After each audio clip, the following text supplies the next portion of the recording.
Billboard up and down the coast. Maybe hours old. Started to figure out what is this actually suffering. As a result, more exposure than ever before.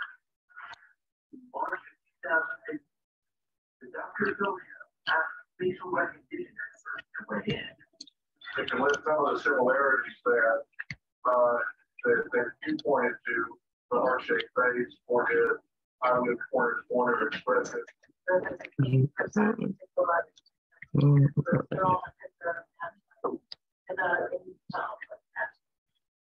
the same time, the National Center for Children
identify, unfortunately, it wasn't actually.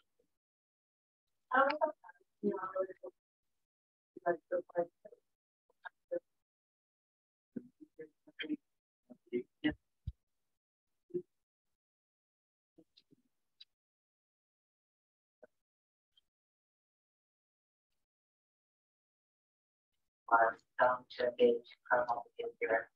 She had done things before they weren't in contact with her. And another did it.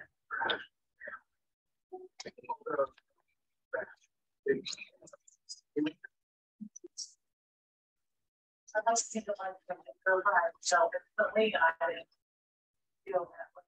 I think that's a lot older. 2 years later,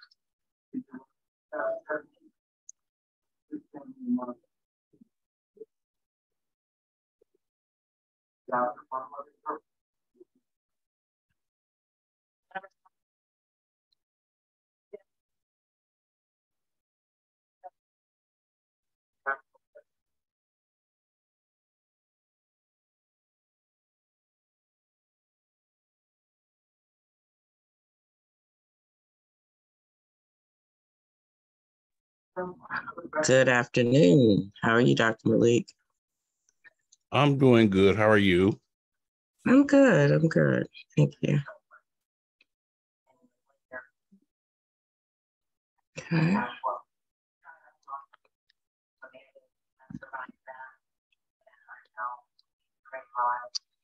Dr. Malik, are you the host? Not that I know of. Okay. I'm supposed to be the moderator, I guess. You're the mod. Okay.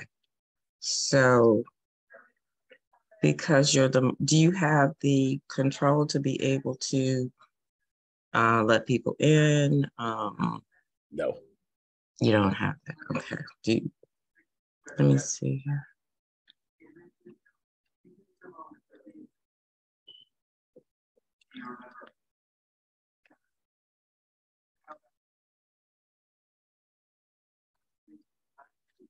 We have several people in the waiting room.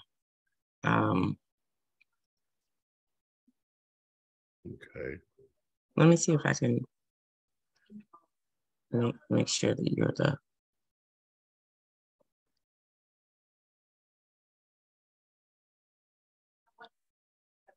Okay. So I made you the co-host. Okay. Did that pop up on your screen? Yes.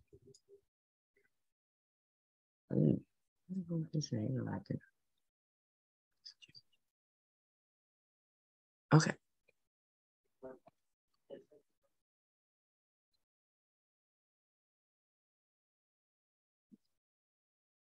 Welcome, everyone. How's everyone doing? Doing well. How are you? Not too bad. I'm doing pretty good today. How are you doing? Good.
Okay, let me see here.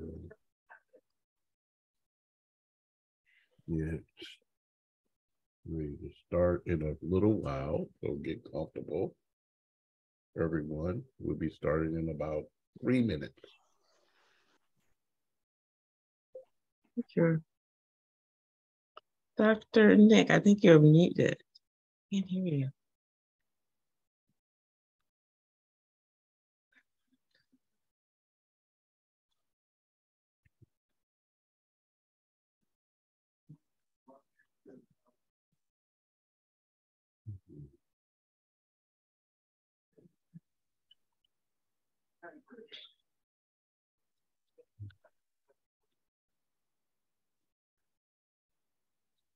Okay. Is this going to be live streamed? I'm going to say yes. Because I don't have. I think we are streaming.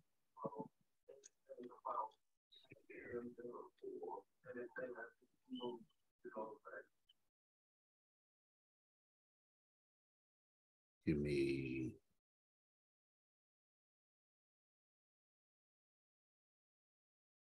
Like. I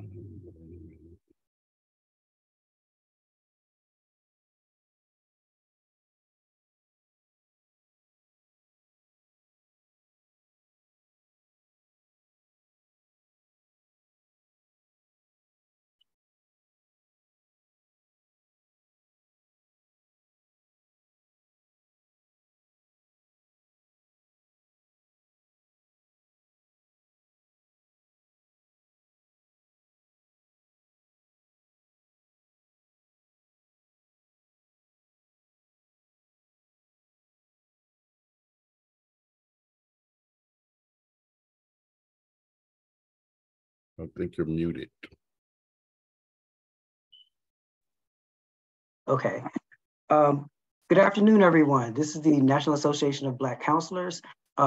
This is our bi-monthly discussion group. We've actually changed the topic for this month with the premiere of The Woman King. We decided to have a discussion around the movie. So I am going to let our moderator for this discussion, Dr. Malik Rahim, take over. He's going to introduce himself, and then the panelists can introduce themselves. Good afternoon, everyone. My name is Dr. Malik Rahim. I'm a professor at Wilberforce University. I am also a licensed professional clinical counselor in Chicago, Illinois. I am currently the president of National Association of Black Counselors, and I'd like to welcome you all here. And I'd like to thank you, the panelists, for participating. I'm looking forward to a lively discussion.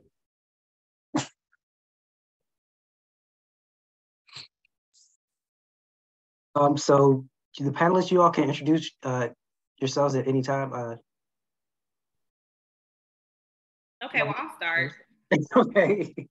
Good afternoon, everyone. My name is Jasa Perry. I'm a licensed professional counselor here in Illinois. I live in Chicago, originally from the South suburbs. I work in community mental health. So currently, I am if you all are familiar with the transition from the National Suicide Hotline, from the regular 1-800 number to the 988 number, there's a lot of different agencies that are working to provide services. So I'm the supervisor for our little mobile crisis team. I work in the South suburbs. I also work at a private practice in Evergreen Park, where I maintain a caseload of clients and do a couple other things, as I'm sure we all dibble and dabble with a lot of different jobs, because we know how social services can be. So really excited to be here. I'm really excited to engage in discussion with you all. Thank you for having me. I'll go next. Hello, everyone. I'm Crishla Edwards. I live in Montgomery, Alabama. I'm associate licensed counselor on my way to LPC. I currently work for Caristar Crisis, Caristar Health. I work as the crisis director for our crisis department. Jason, I also supervise over our 988 callers for our area in our district. I also own my own company, do a lot of consulting in mental health work. I specialize in trauma. I'm a certified clinical trauma professional also, and I'm the former president of the Alabama Mental Health Counseling Association. Good afternoon, everybody. My name is Kiana Cummings. I'm an associate licensed therapist in Virginia, working towards the LPC, waiting to hear back from the board as of yesterday. So fingers crossed. I'm currently working in private practice at Reynolds and Rubino's in Fairfax, Virginia. And previously, I predominantly worked with teens and perinatal, so pregnant women in the first year post giving birth. I've worked with couples, do a lot of premarital counseling, and just a lot of focus on communication and establishing boundaries in the couple as well. That's about it. Nice to meet everybody. Nice to meet you. I guess I'll go next. I am in North Carolina. My name is Dr. Glenda Clare. I have a practice called Think Possibilities. I'm going to keep my practice in terms of what I'm going to focus on in terms of what my specialties are based on what's happening in this movie.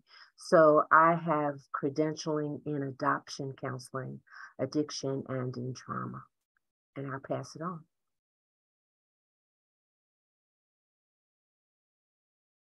See Chevonne in here. So we had one more panelist, but it does not look like she is present. So Dr. Malik, if you want to go ahead and get started. Okay, yes. We have a few questions, and anytime you feel the spirit moves you today, that you feel that you want to go ahead and answer, please do. As you can tell, when I was younger, I used to have to go down south a lot, and we had to stay in church all Sunday day. And the one thing I did get out of that was when the spirit moves you to speak. Unfortunately, as a little boy, that's the only thing I got out of that, because most of the day I was dreaming about playing baseball or getting candy. So when the spirit moves you to answer the questions, please feel free to answer the questions. We might have some unscripted follow-up questions. Okay. I would like for anyone who is not on the panel, if you have any questions, you can feel free to put them in the chat or wait till the actual discussion is over with, and then you can ask your question. Okay. So with that, we will begin. I'm excited about this movie in so many different ways because of the fact that it was well done, but it was also kind of controversial on the history of the Dahomey Nation and the Agure women warriors. So with that being said, there seems to be a divide between Black men and Black women about this movie. There seemed to be a divide about Black men and Black women on this movie. Can you speak on your professional observations on what is happening as far as the development of the movie and the interpersonal relationship with Black men and Black women?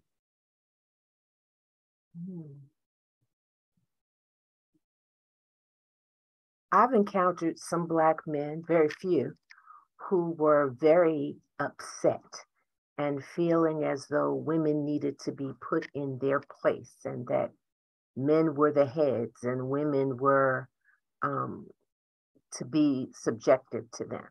However, when I think about this particular movie, I think about the women in the movie. They were women who were rejected.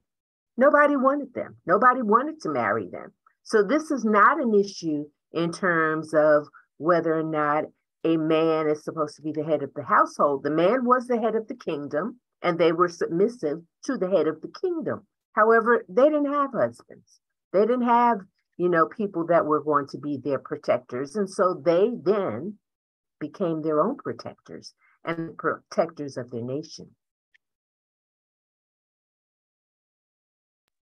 I think about the saying that a woman is better seen than heard in the context, because some people still think of women in that way of we're not allowed to talk up and express ourselves and say certain things, and we shouldn't be in certain positions in certain places in life because that's a man's job. A man's supposed to do this, a woman's supposed to do that. And as times has changed, just like in this movie, you see women are now moving up, empowering, increasing and elevating themselves in ways that they haven't done before. And they also are making those paths and strides for others to have that light to be able to do those same things and not just sitting back, taking whatever's come to us or whatever just a man say. And it's not to basically demean men, but it's also just to show that parallel that women are just as equal and can do just as you can or more. What's coming into my mind is, does anybody remember the scene when Naui asked the Maui woman, her name was Odie, she asked her, so why did you decide to stay? Why did, the other people from your tribe left, why'd you decide to stay? And she said that she would no longer be the hunted. She will now be the hunted. So she must not have felt protected. She felt like she needed to take care of herself. And so I think that sometimes that's what happens in terms of Black male and female relationships. Are the Black men taking care of the women? Is that an issue that we need to discuss in terms of what is happening in our relationships? And Dr. Glenda, I'm glad you brought up that scene because I took that as when she said that she's becoming the hunted now, as I'm now becoming the master of my fate. I'm turning the roles around to now do what has been done before and to show that I don't have to just stay in that one position. I can start doing the hunting instead of being hunted. Exactly. So there's a couple of things that I heard and I like what you said, Dr. Clare, but you used the word subject to men and not submissive. Those things have two different meanings.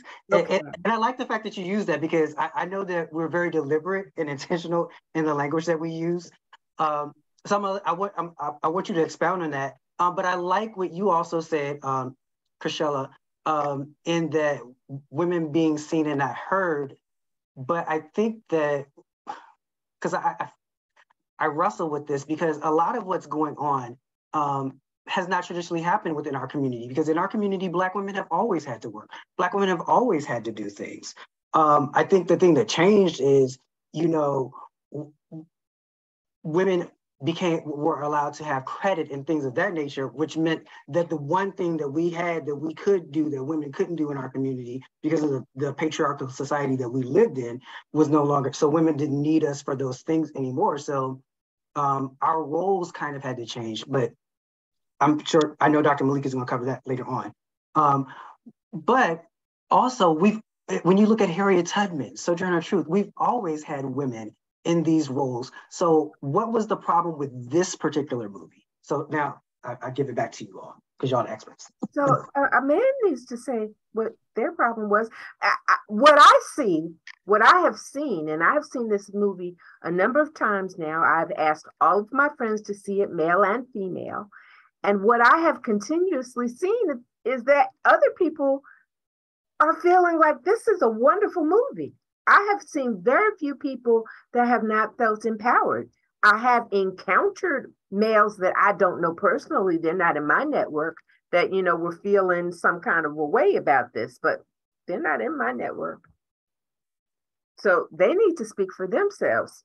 Everybody that I know is feeling good about it. So why did you say that that women needed to be subjected to men? No, I think that might have been a slip. But I think you hit the nail on the head, because our idea of submission comes from a Eurocentric understanding of that word. And when we think of submission, whether we want to own it and acknowledge it or not, we think of the submission that our ancestors were subjected to in enslavement. And so when we say that a woman should be submissive to her man, what we're thinking of is how we were submissive to our slave owners. That's not what we're not thinking, because submission doesn't mean that I don't have any power or any authority. It means that I trust that I can lay this down and that you will take care of me, right? I agree with that. But that's not our understanding of the word. Whenever you hear people talking about that, whenever you hear men, I'm just gonna be honest, talking about submission, that is not the definition that they're using of that word. They're using subjugation, which is why I like the fact that you use that, because most of the men that I have heard that have taken issue with this, it is coming from a place of subjugation. It is coming from a place of, I heard one guy talk about, I've always known men to be kings and women to be queens, so why would she be the woman king? And what I said to him is, that's not a gender role. That you have to understand that in the English language, we don't have a word for every language that's in every other language, right? So king was the highest ranking position that they had, right? And for the Europeans, that's what they called it. It's a king. That's the highest rank. But it could have been the president. It could have been whatever, right? That in Africa, there are women kings, right? That's just what the leader of the tribe, the village, is called, the king, in our language, as our understanding. But that doesn't mean, you know, that that's a gender role. That's just a gender role in our patriarchal society. And I think that, you know, this conversation and movies like this make us have to look at who we are as Black people in this country.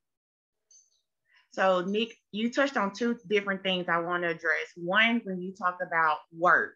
So I know for me, when I think about work and looking at the movie and just thinking about, I think work is one of those terms, is you have to define it based on your culture, your environment, your lifestyle, because women have always worked, but it's how women have worked and the environment they worked in, what type of work they were doing, and what culture and where they were in the world doing that work.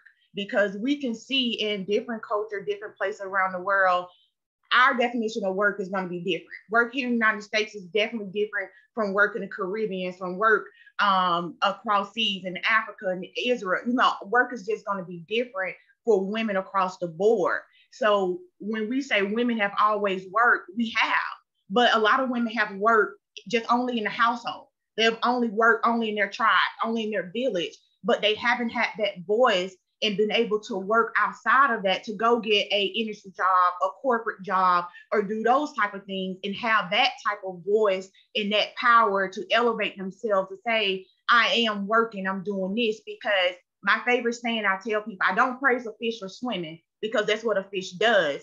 And that's what a lot of people have done for women. They're not praising women, giving them the credit for being a woman, because that's what women do. You do bear children, you clean the home, and they think of it in that term, in that way. And they think of it always in a gender role. I grew up in a gender neutral home that my dad, if you saw the trash bin, you need to take it out, take it out. Don't wait until a man come along and the trash is running over. If you saw clothes need to be washed, you go and wash those clothes. And everyone doesn't have that mind frame though about roles and what needs to be done, because they only think of people as a gender or a certain role in life.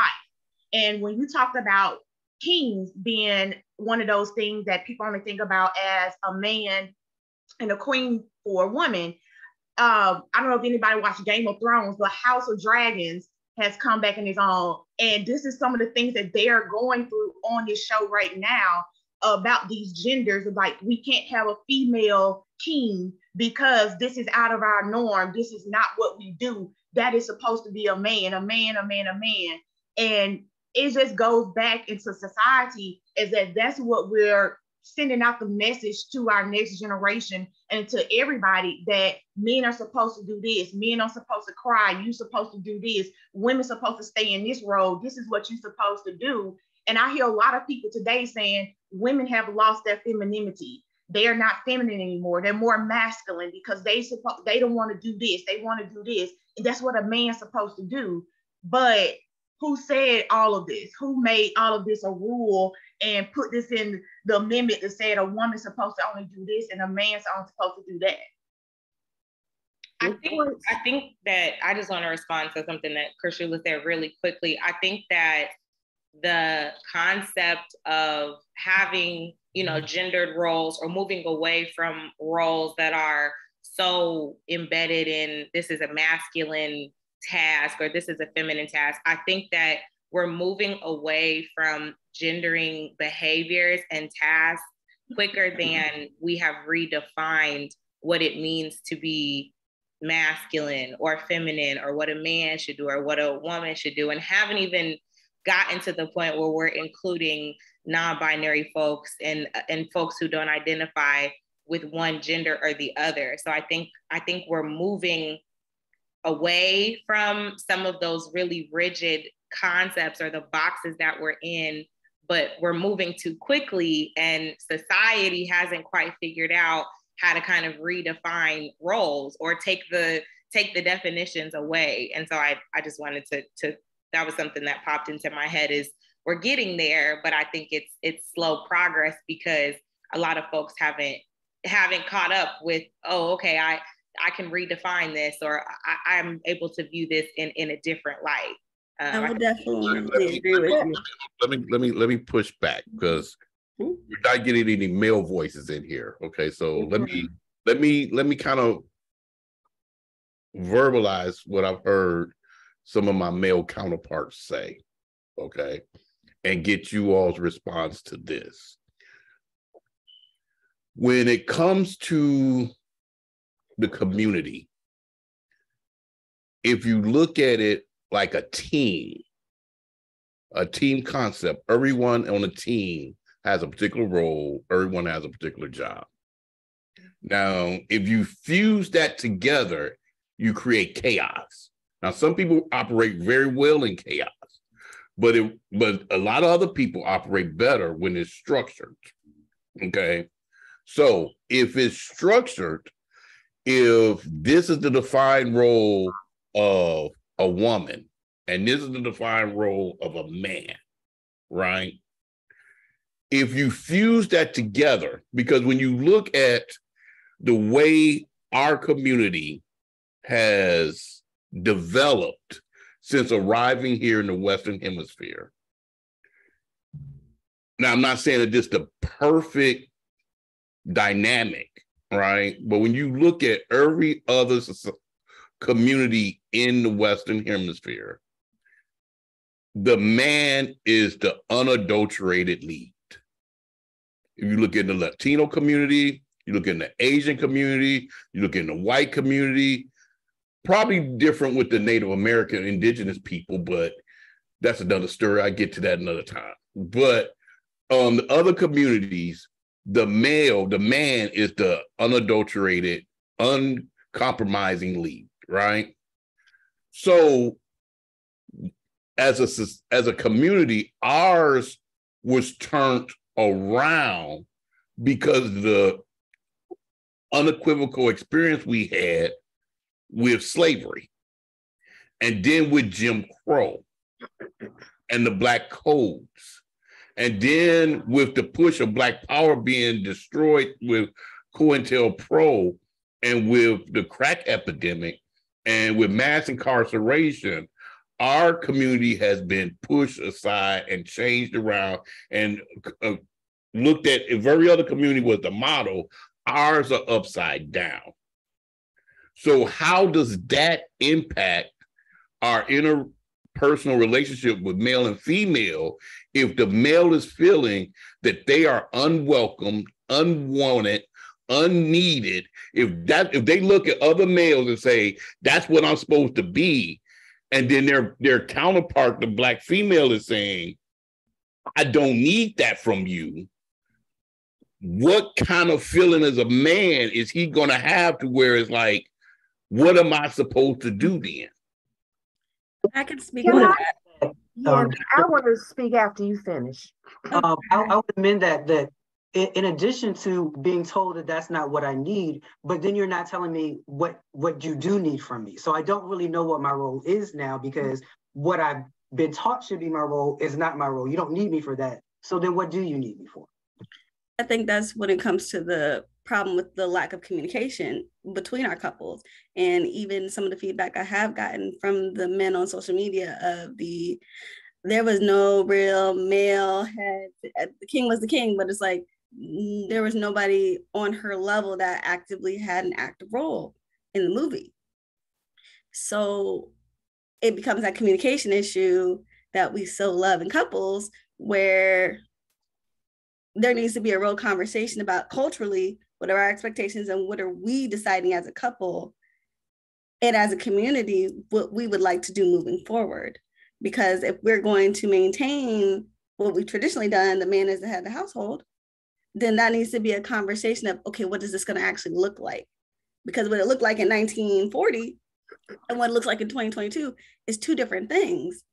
And other cultures have kind of adapted, still maintain some of those roles, but still kind of adapted with the times, where I feel like sometimes in the African-American community, we adapted and moved quickly with things like social media, but in the household, really having that conversation around what are our gender roles? What, is the expectation that I'm going to, when a baby comes or whatever, am I going to work part-time and still maintain the household? Are we doing this equally? Like, we're not having those conversations, and nor have we been trained to have those conversations, because we literally didn't get the communication skills from our parents, or we haven't seen healthy communication in our community. We see arguments, or we just don't talk about it.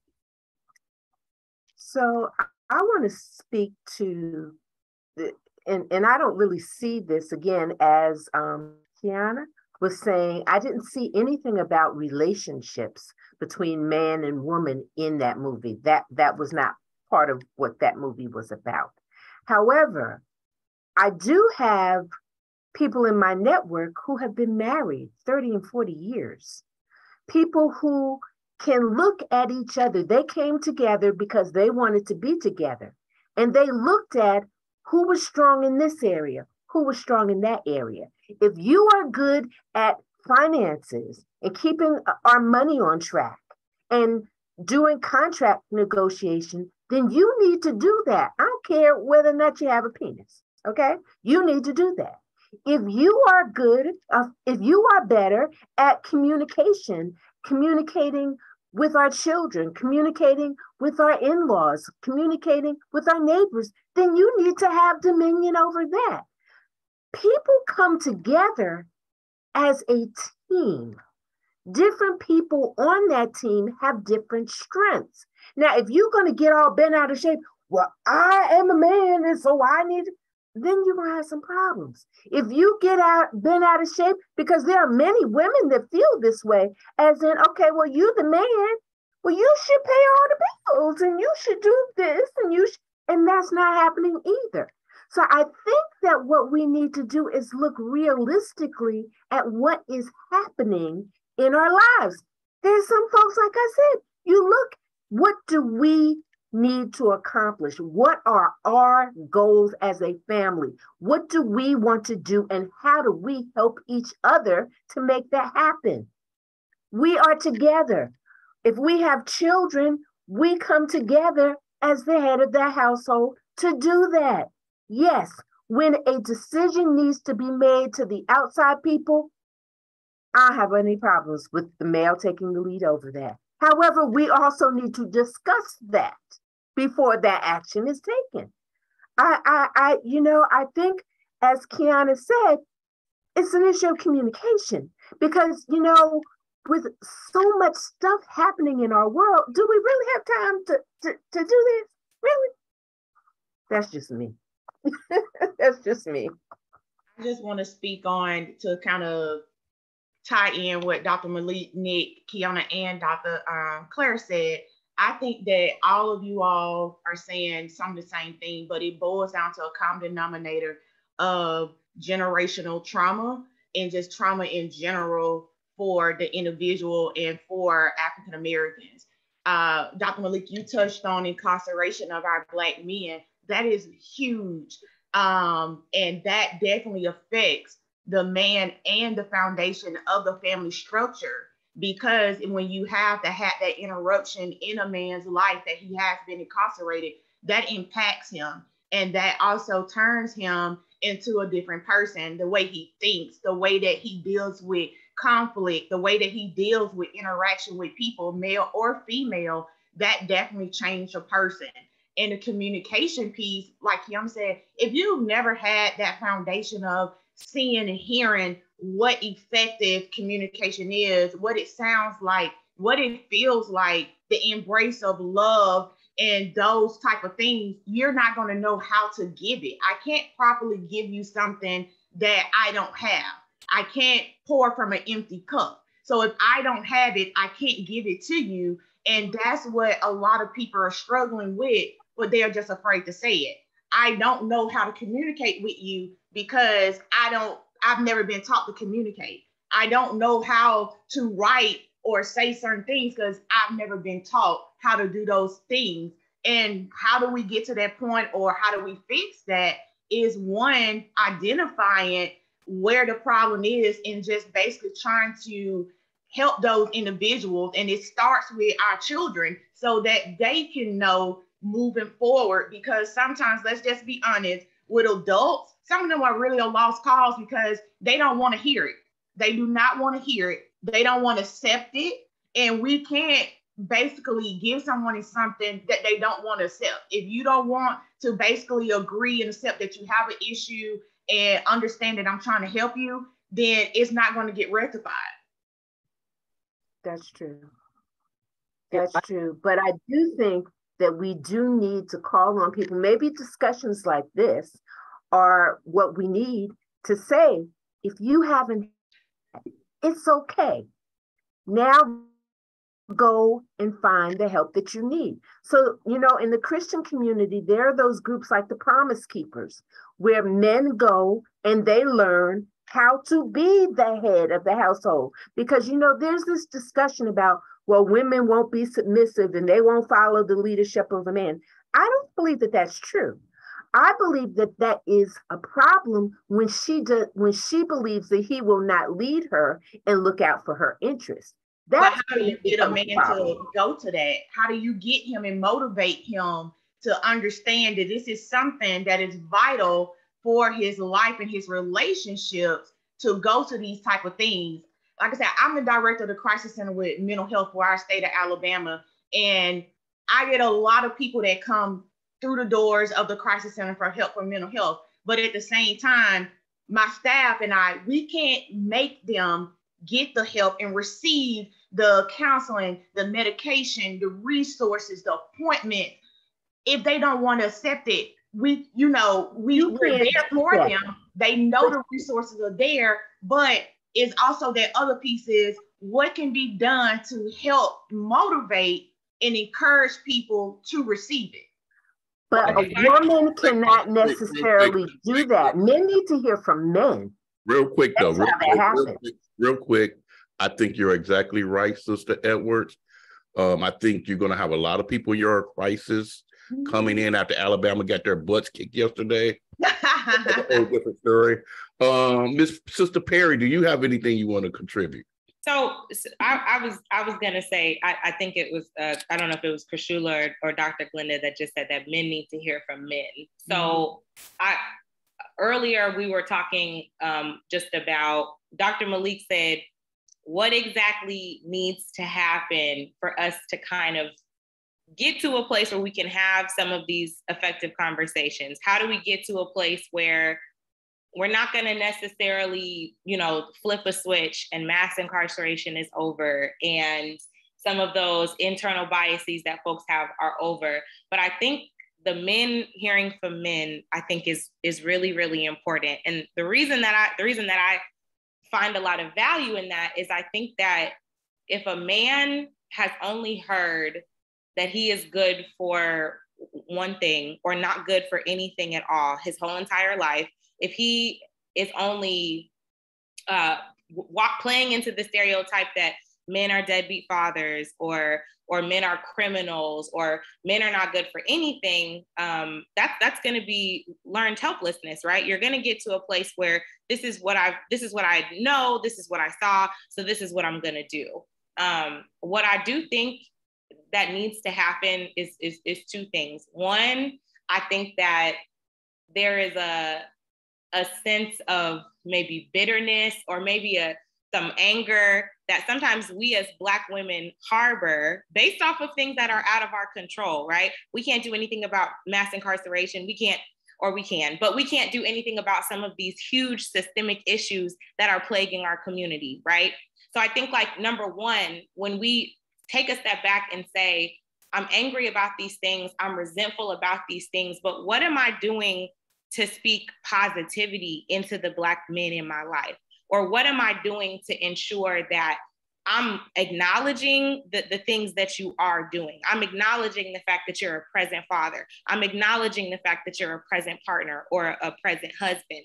And then I think the other piece of it is Black men speaking into other Black men. The reason that I'm an advocate of that is because that's work that my father does. My father has developed curriculum that specifically targets men and boys and encourages them to essentially, like, walk in your purpose, live up to your potential. Society has told you you're no good, you're worthless, you're a criminal, you're not a good parent.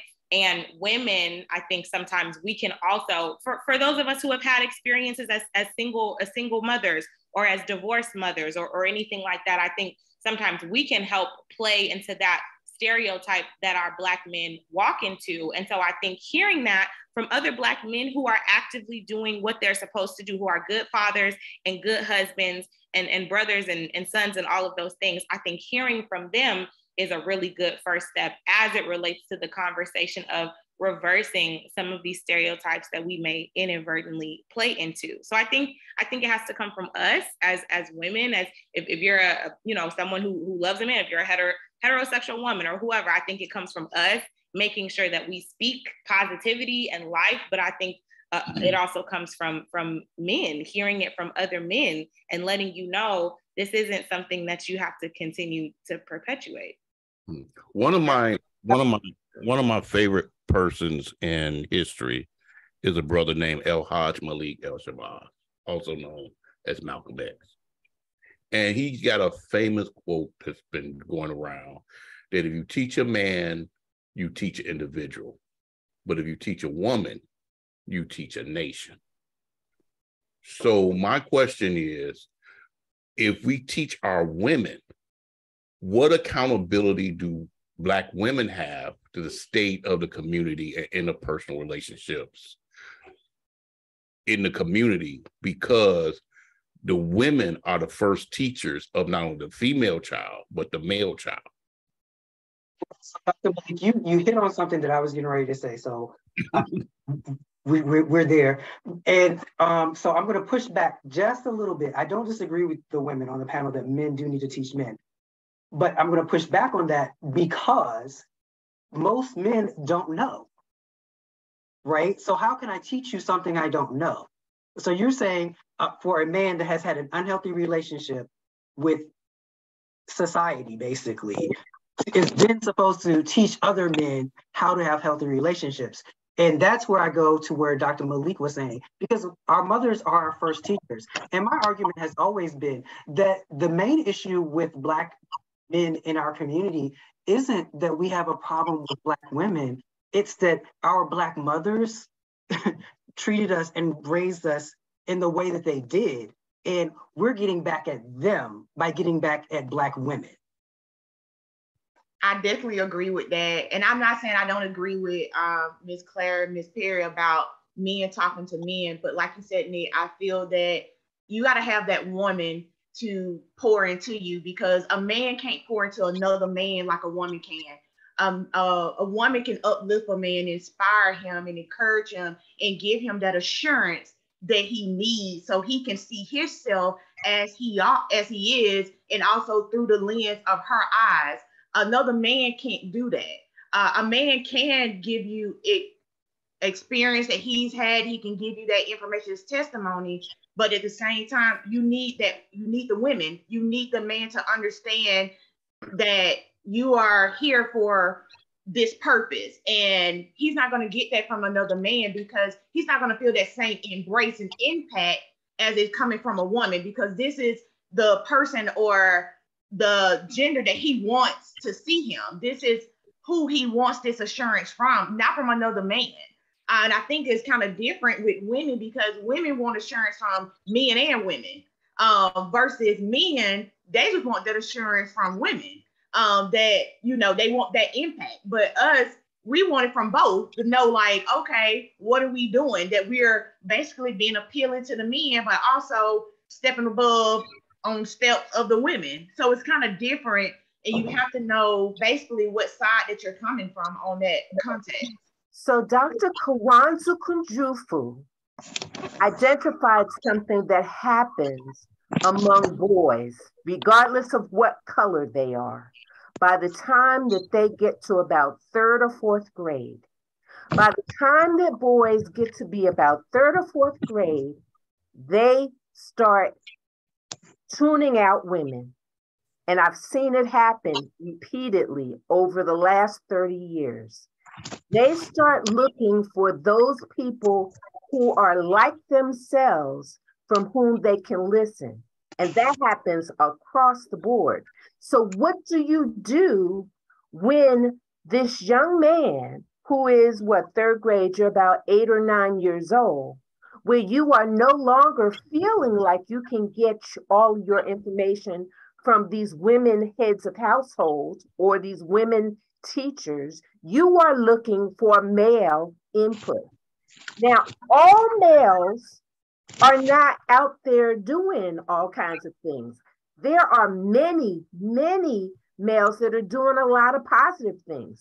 Here where I live, we've got Fathers Forever with Reverend Glenn Warren, who raised his children. He raised them as a single parent. There are a number of those kinds of men that are out here in the world that do understand. The people that are in Promise, the person that first told me about Promise Keepers, an all-male group, no women in it, went to other men to get instructions. There's something that happens. And it's not my imagination. Look up Kawanzu Kunjufu. There's also other documentation that I'm not thinking of right now, because I thought we were going to talk about the Women's King. I wasn't really prepared for this discussion.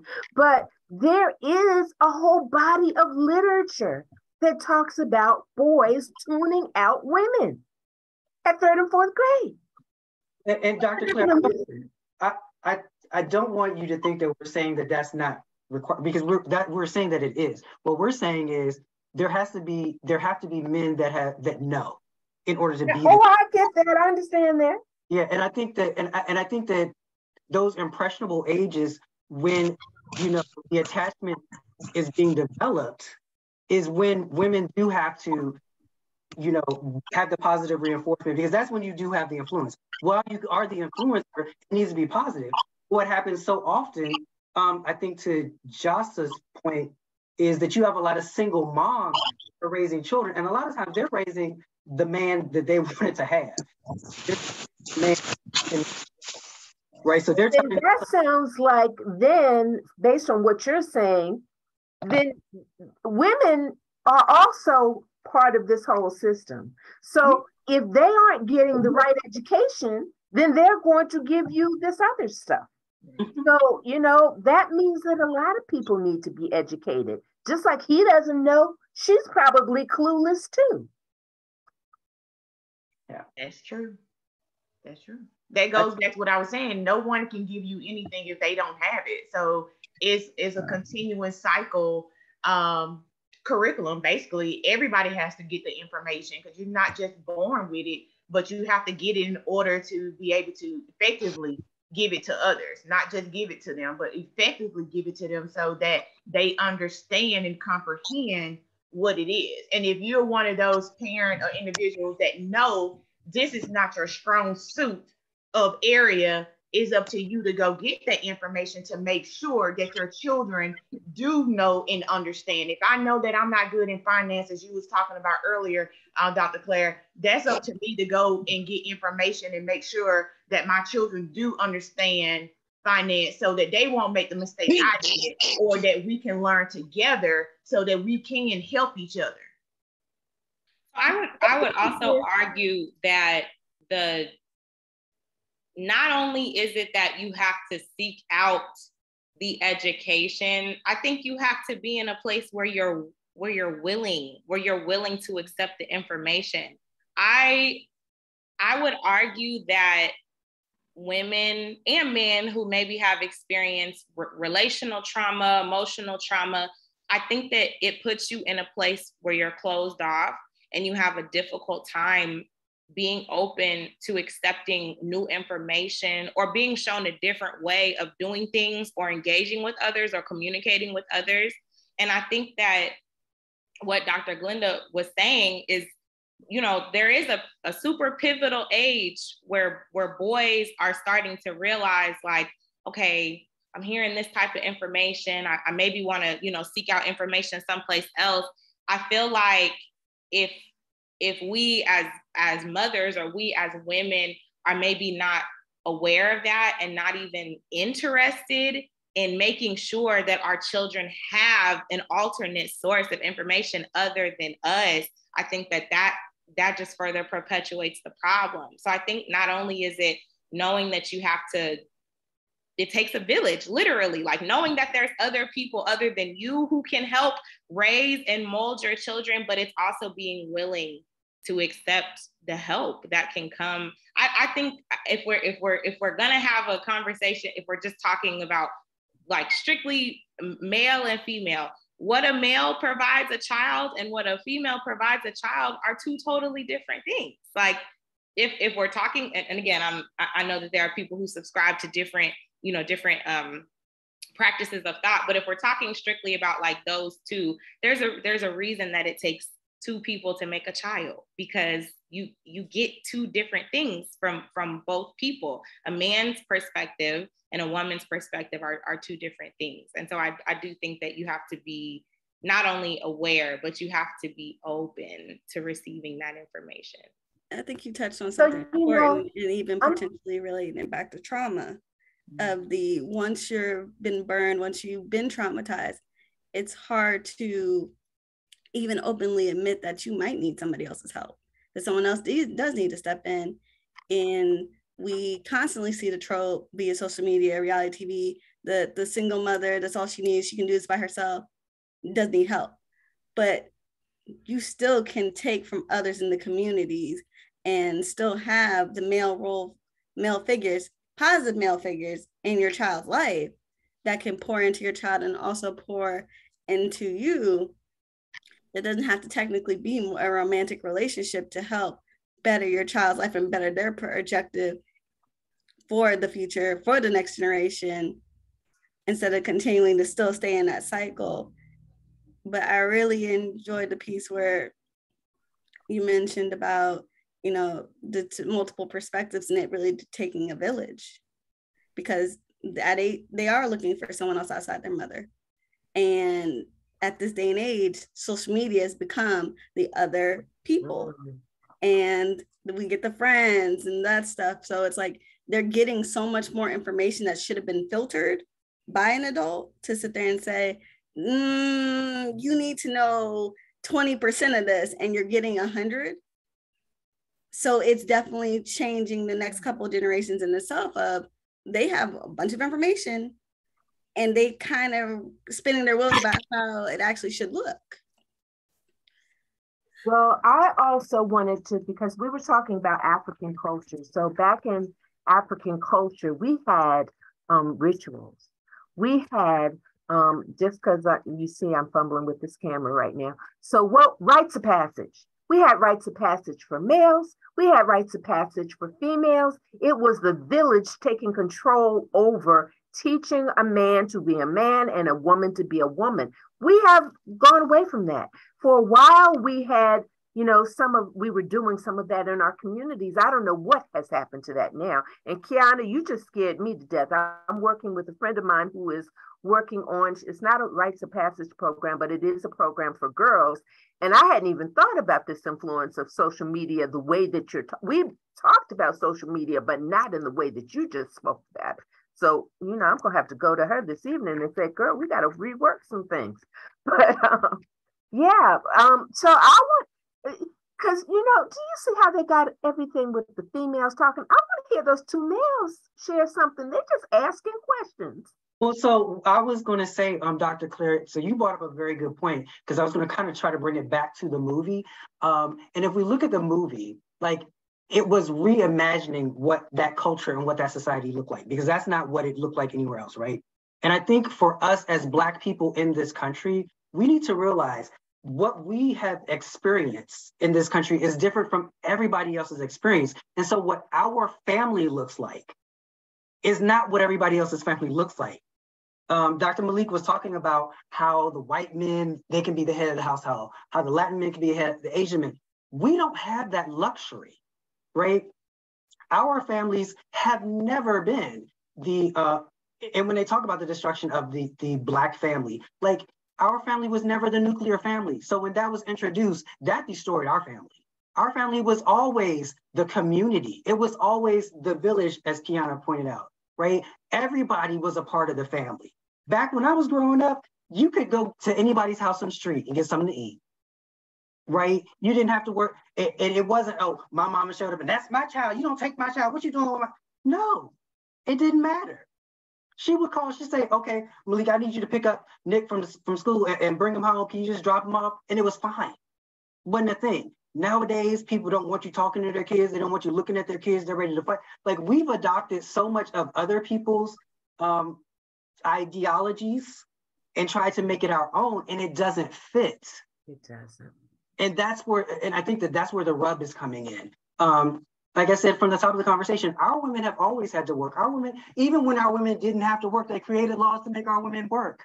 Right? Black men, the reason Black women have taken the leadership so much in our families and in our communities is because the way that the system is structured, we are not supposed to be there.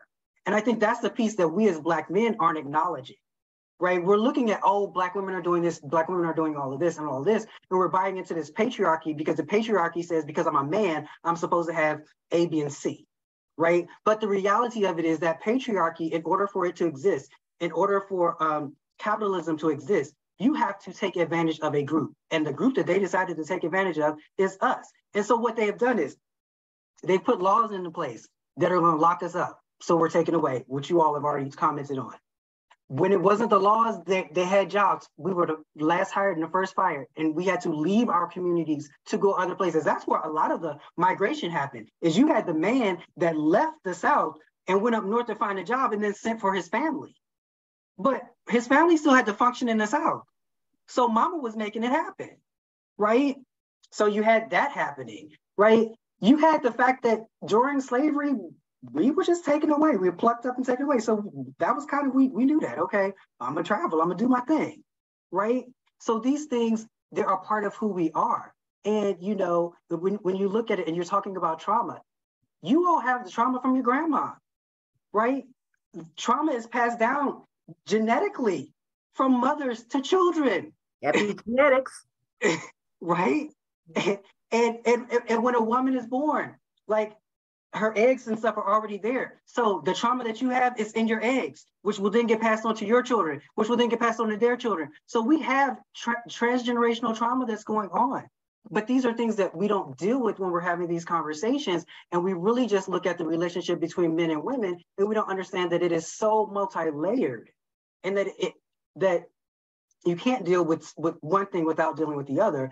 And when we're talking about the men that we're looking to as role models, because again, we live in a patriarchal capitalistic society, we're looking at men that have achieved it, right? So you're looking at the guys that have all of the money, that have all of the cars and have all of these things, but they didn't come from a healthy environment.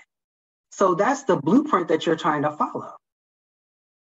Right. And those are literally the guys that they will have the conversations with. Like you go to the barbershop and you'll hear them talking, and it's like, okay, that's an unhealthy, counterproductive conversation. And the person leading the conversation clearly doesn't know what they're talking about. Right. But that's the place. I think that we as men, we need to create safe spaces where we can be vulnerable with each other and honest with each other and have conversations. Because if you really look at families, and healthy family dynamics, the roles are shared. My mother couldn't cook. My mom and dad dated. Almost every time we have a scene break. My mom and dad dated for a week. My dad proposed to my mom the first date. Now she pursued him and asked him out, but he proposed to her on their first date. They got married. My mom couldn't cook, and she said to him, "You know, when you came to my house, all I had was tuna. My dad cooked for us." And he didn't think it took anything away from him to cook, right? My mom worked. There was a point where my mom was making more money than my dad. She'd bring home the money. You know, decisions would be made. She would allow him to take the lead, like you said, Dr. Clare, and presenting it to the public and saying whatever it is. But we know they discussed it. I know my mom used to have us go to the mailbox and get the mail. She'd go through all of the mail and she'd say, "Put these on your dad's pillow." We'd be like, "What is that?" She said, "The bills." Right? But they figured out how it worked for them. And every relationship is different. But when you're trying to go by what is fed to you, white men can be the head because of being a heterosexual white male in this country, you ain't got to worry about nothing.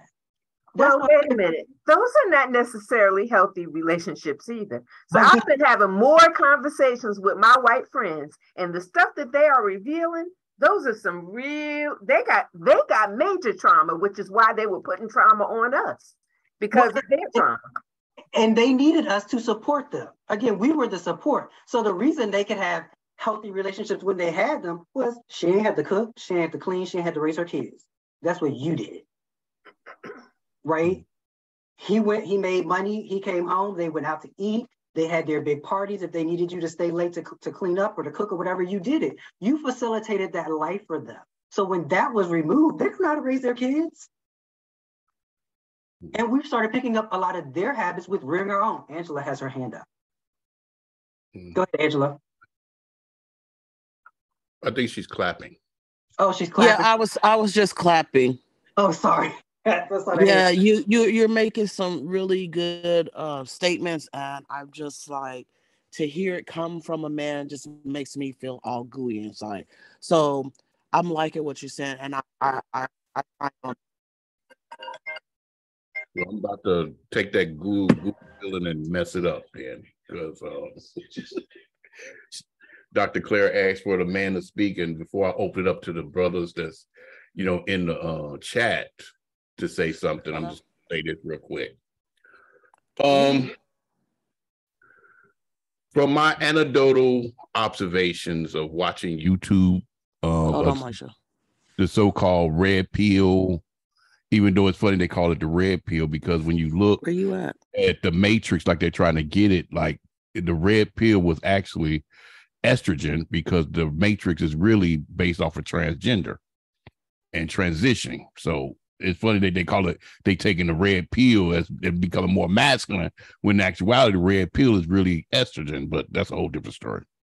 But as I watch these different YouTube channels and try to, you know, gain a little knowledge on what's happening hot in the streets and all this stuff, because, you know, sometimes you just got to find out what are people actually talking about and what they're actually thinking. And the more I watch, and I used to, you know, may God rest his soul, I used to watch this gentleman named Kevin Samuels. And I used to enjoy watching his show. And the reason I enjoy watching his show is I realized that I wasn't 100% sure if his show wasn't fixed, the way he paid women to call in and so he can attack them. I wasn't sure or not, but whatever, right? But one of the things I realized is this, that the old stereotype of men wanting one thing and women want one thing was reigning true throughout that whole manosphere, right? And the thing is this. I hate to break the bad news, but from my just anecdotal evidence, this is anecdotal. Don't take it to the bank. Don't sit up there and say, don't cite me on this or anything like this. Most black men don't like black women. If it has nothing to do with sex, most black men don't want to have anything to do with a black woman. Right? And most black women don't like black men unless it has to do with taking care of some bills, what they can provide for them. Because when you sit down and you listen to the black women that come on the shows or they getting talked about, they want the 666. 6-figure salary, 6 feet tall, and 6 inches. Right?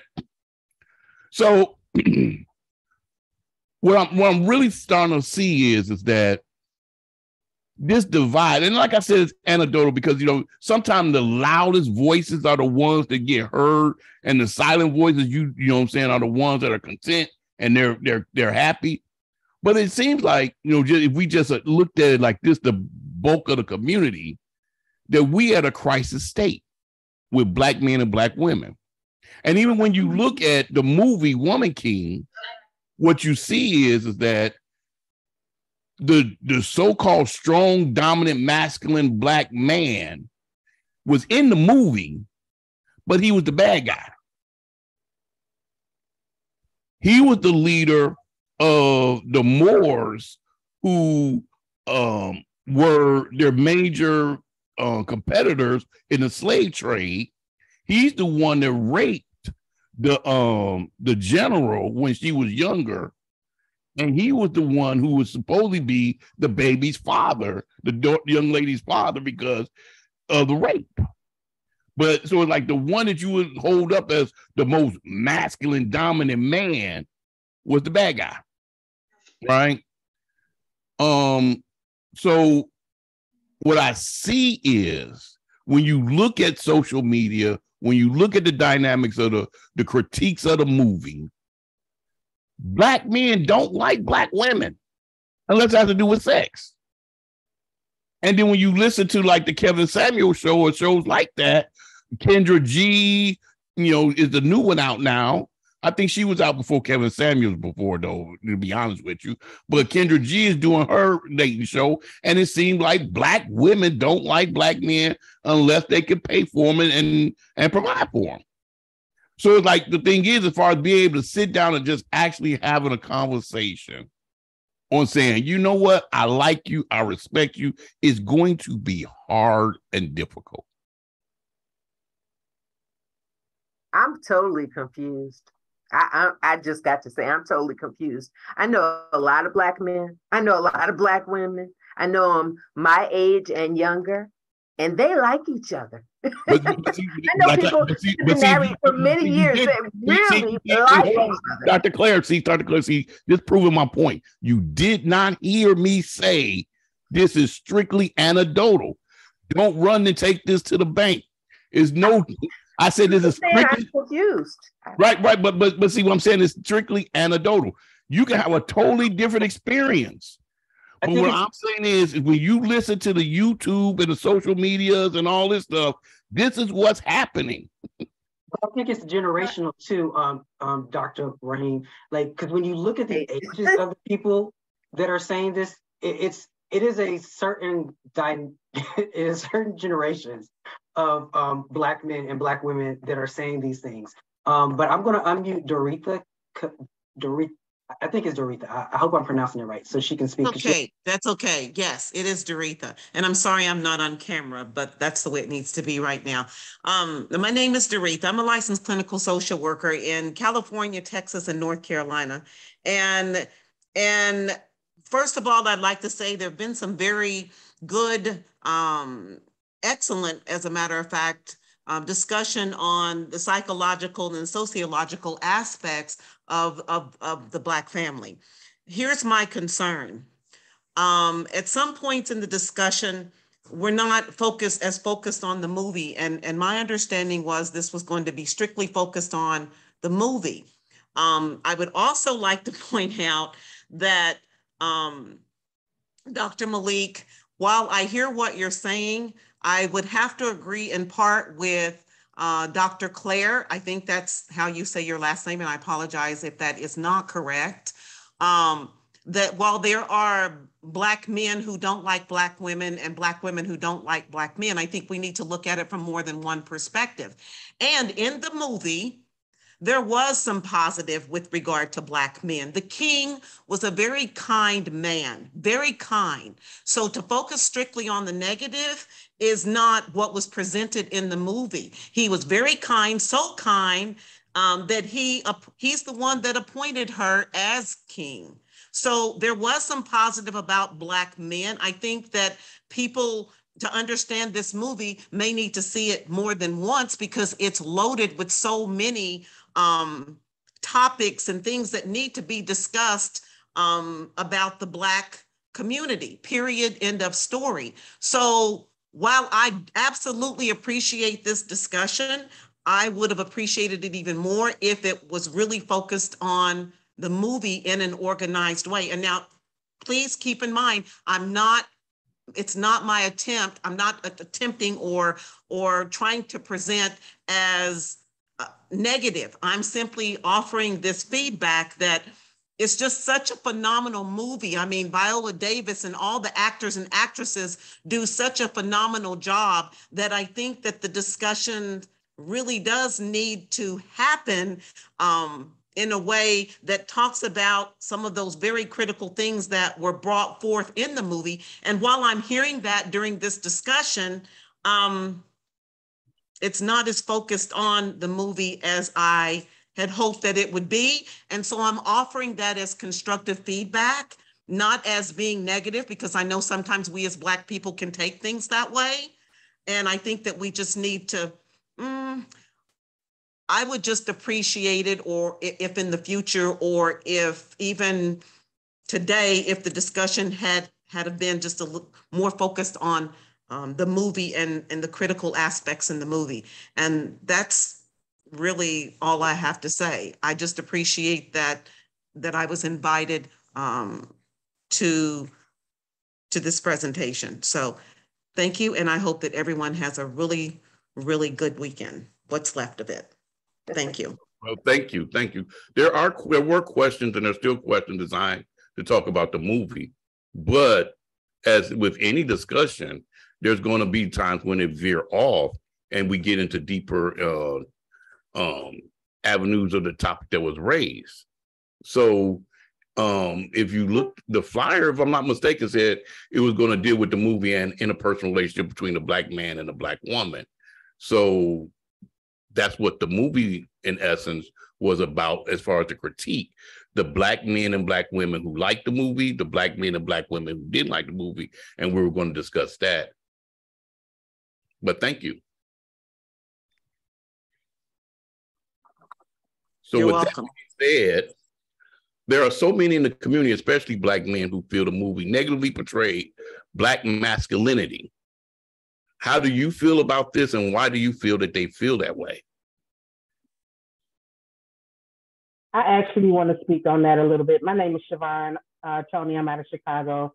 I'm a licensed clinical professional counselor, but that doesn't matter for this conversation. I did see The King as, I enjoyed the movie. The movie was phenomenal. I love Viola Davis. Love her. Like, her autobiography brought me to tears. However, in this movie, I do feel like The King was presented as being a little soft. I feel like in order, and it's funny because me and my daughter were discussing this the other day, I felt a little bit like they downplayed him in order to make Viola Davis' character and the other young lady who was a phenomenal actress, the lady that got killed. Yes, phenomenal. Even Viola Davis' sidekick, like her advisor, if you will, phenomenal. But I do feel like they downplayed the King, his role, what he could have been, in order to make their characters bigger.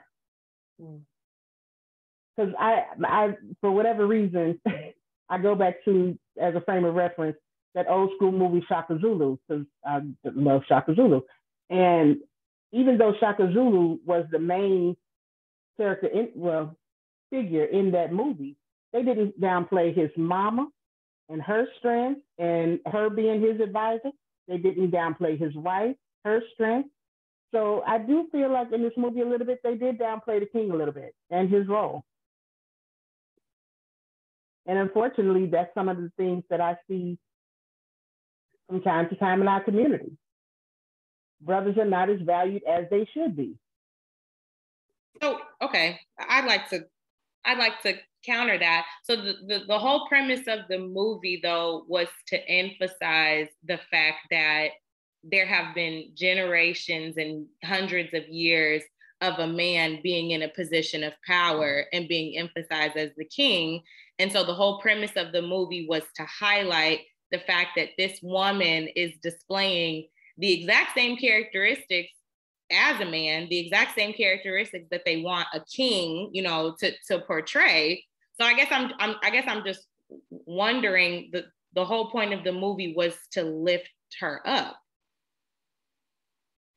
And I guess I'm just wondering about the critique. I agree with that. But do you feel, just thinking about that, the scenes with him, that he could have been a little bit stronger? He could have had more of a voice. Not saying I want him to overpower the sister at all, because it's wonderful seeing a sister lead in a movie. Really is, because that's one of the issues I have with the Bible, but that's a whole nother story. How you just think that there's no great women other than Ruth and Esther and a couple of other ones, but that's a whole nother conversation. But I do feel that, yeah, for certain parts, they did make him seem a little soft. I don't think there's anything wrong with that. I was about to say, Chevonne's point, like, a lot of times Black women are elevated at the expense, for a lot of men, at our expense. That is the perception. Black women. So that's the issue, even with the strong Black woman and a Black woman being the lead. And I think that this movie coming out and her being called the woman king, and that's why I said at the beginning, a lot of brothers had an issue just with the fact that she was called a king. Like, why is she the king, right? Like, because again, that's another way that they perceive as it is diminishing us, versus a Harriet Tubman movie.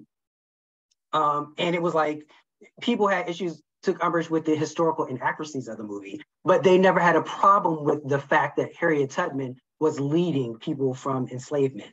So I think that it's the different, like, we just feel a lot of times that women are being elevated at our expense. I'm kind of curious, even in certain parts of the movie, and I kind of wanted to touch on what Miss Perry was saying as well, and Chevonne, that, like, even in the part where the favorite wife had said something that technically disrespected him, it's like, in actuality, you're kind of curious, and that type of dynamic is like, she'll be punished, but it's like, she still showed up to the next meeting like nothing ever happened, still with that same type of energy. So it's like, in the real culture, in that time, it's like, would she really have came up just as prideful? Would she have missed the next meeting? Like, I could see where she might think of, like, he looked a little less traditionally masculine in those moments because of the space where it's like, you said there's going to be punishment, or even the fact that she still got crowned as woman king after she blatantly disobeyed him. It's one of those things of like, in actuality, would this really have happened? She's a great leader. We're not taking that away from her. Like, she is phenomenal. But in actuality, with the king being who he is, and the quote unquote minor disrespects that have gone on between her and the favorite wife, I can't even say she was the first wife, would that really have gone down? And it's not at all to take away from the character, her role, her position, the favorite wife, her position, but even thinking about in today's society how, and I'm a single parent of 3 children, well, 3 young adults at this point, but I had a real problem with people giving me shout outs on Father's Day. No, I'm just a phenomenal mother. I'm not a mother and a father. I don't need both hats. Yes, in the traditional sense, I had to wear both hats. I had to be disciplinarian and nurturer. I had to be educator and provider. Yes, by all means, I did that. But I still felt some kind of way when people be like, oh, happy Father's Day to you, sis. No, I identify as woman. My pronouns are she, her. And that's kind of what was coming up for me as a little bit as I was watching this movie. That might be a Chevonne thing, though.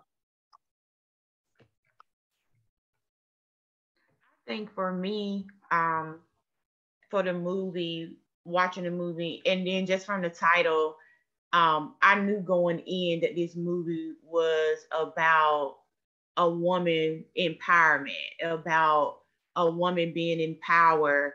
And I didn't take it as looking at it as, oh, they're just going to basically be degrading or pushing men under the bus or anything about that. I just took it as this is just a movie that has decided to come forth to highlight women and the work that women are doing, and also just to shine that light on them. We see a lot of movies that always highlight men and have that shining on men in whatever type of way.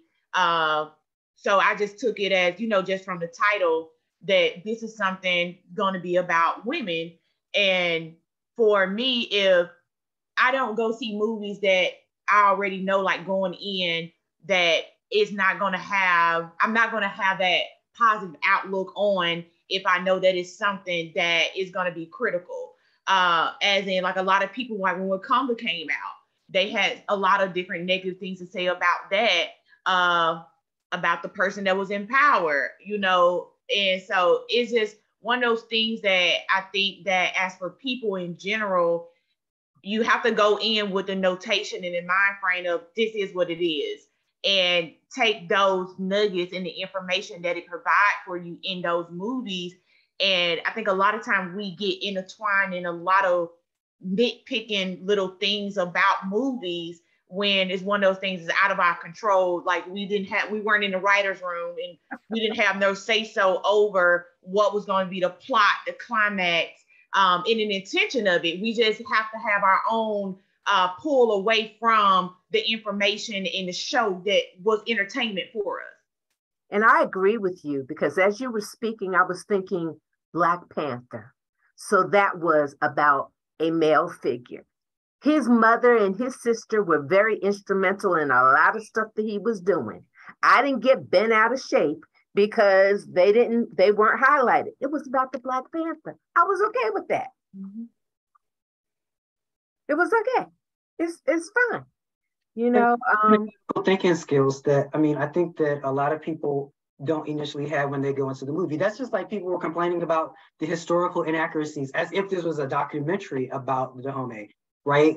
It's a movie, and there's going to be things in a movie that are done for entertainment, like Priscilla pointed out. People were talking about the slave trade, and they were saying, oh, it wasn't highlighted in the movie. Well, did you want an entire movie about the slave trade? but that wasn't what this movie was supposed to be. Right. At least it wouldn't be a movie, it'd be a documentary, as you're saying. And then that's when they're going to collecting those facts and dates and times and making sure everything, that fact checking, you know, it wouldn't be more for entertainment, it'll be for educational purposes. All movies are not there for educational purposes, they're there for entertainment. Well, I kind of disagree. Let me push back on that a little bit. It was for entertainment, but it was the door for you to educate yourself. Right. Right. So it's like there was a lot of, I ain't gonna say a lot. They did talk about the slave trade and their involvement in the slave trade. Right. It might not have been enough for some people, but they did talk about it and they did mention it. So they did show a scene of them going back to not only recapture the individuals who was captured from the Dahomey tribe, but also to take over the people that they had captured that they were going to sell off into the slave trade. So I look at this a movie like this, just like the movie Harriet Tubman, as a doorway for you to educate yourself, because one of my favorite movies is Malcolm X, but it had tons of historical inaccuracies in it, right?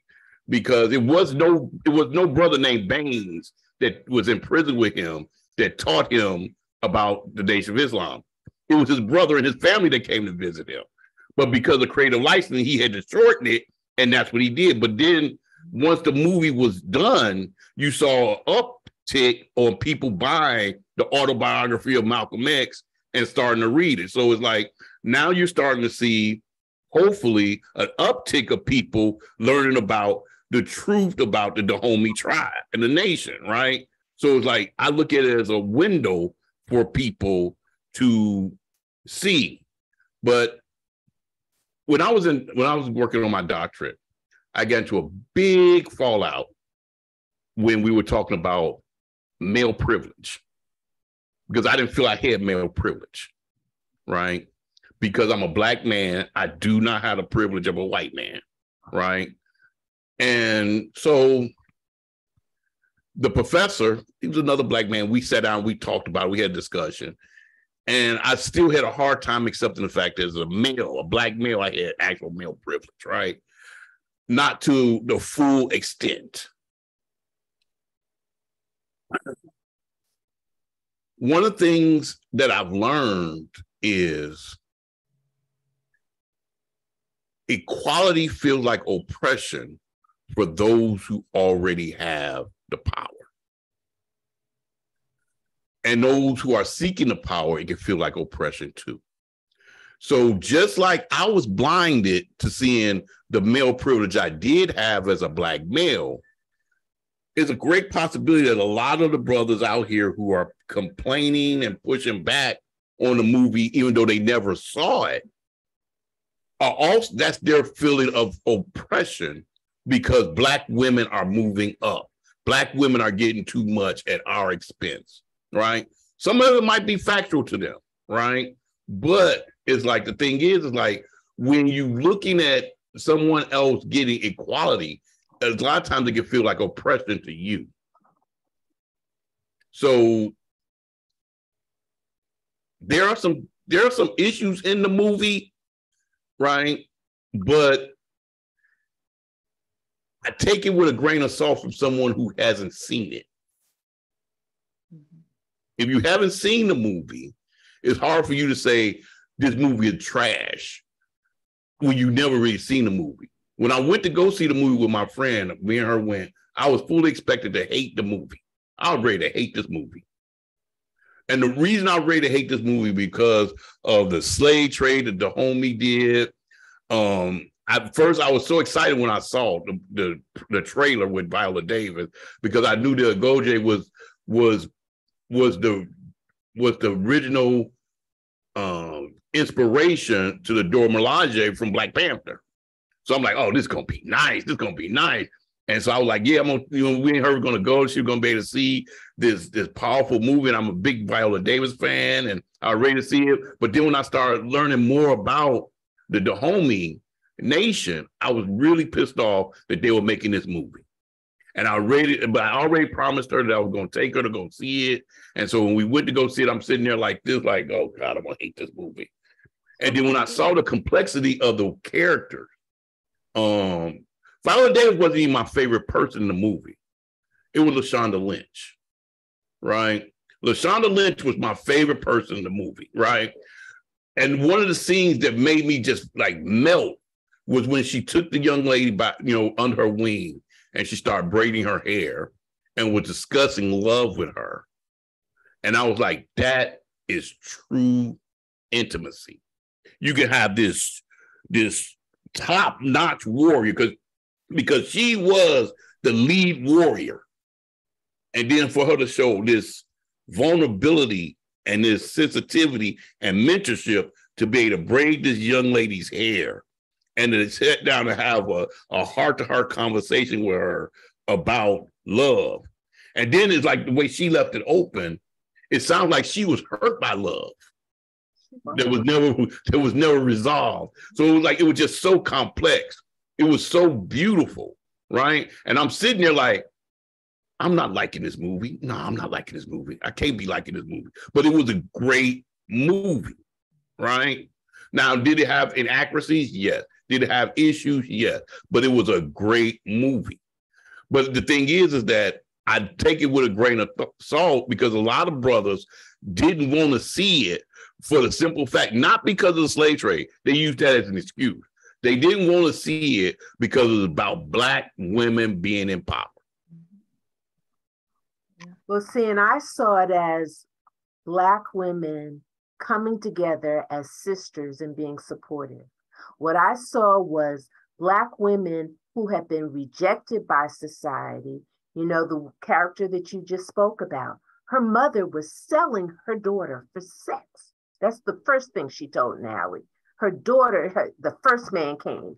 I told my mom, no, the second man came. And she said the third man, she did something with fire to him. These women came together. Nobody else wanted them. They came together. They supported one another. They had a place where they could be, where they could do something worthwhile when they didn't feel like they were worthy of anything. That's what I saw. And go ahead. My next question is, we rarely see Black women with dark complexion represented in a positive way. We never see them.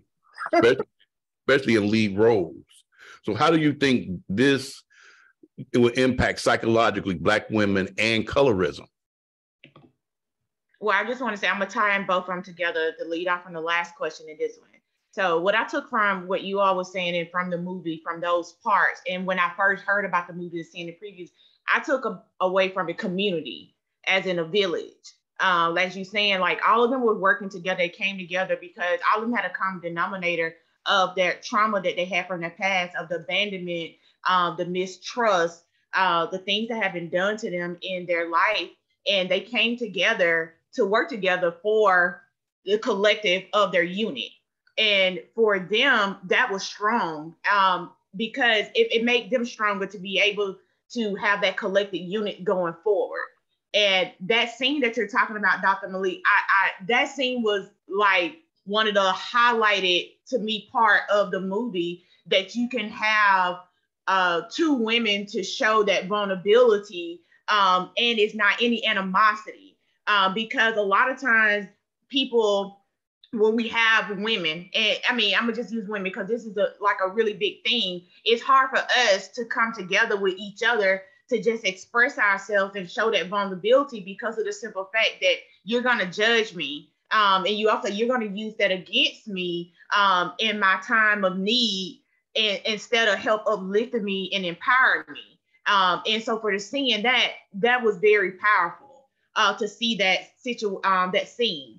And colorism, and I know a lot of people say I really probably can't talk about colorism because I don't share that darker skin complexion, and I probably have never gone through that. but I feel like that's not true for anybody. That if you're brown skin in general, you have suffered some type of colorism, no matter if it's light, dark, or whatever, because of the simple fact the color of my skin in general has been an impact in my life going forward in whatever, in my career, in school, just in general. So to see a full cast, and this is like seem to be the norm now of a lot of movies, depending on the producers going forth, that we do have a cast of African-American women and women of the darker skin complexion. It's just remarkable, because you see that the impact that it's having on the world, and having it being that they're recognizing people now for your character and your work, and not just for your skin complexion. I think that like what you said is very important, Chrisella, or for several different reasons. Because I was even thinking about what Doretha said when she made her comments, and she said, I'm saying this in a positive light because I don't want us to take it as a negative.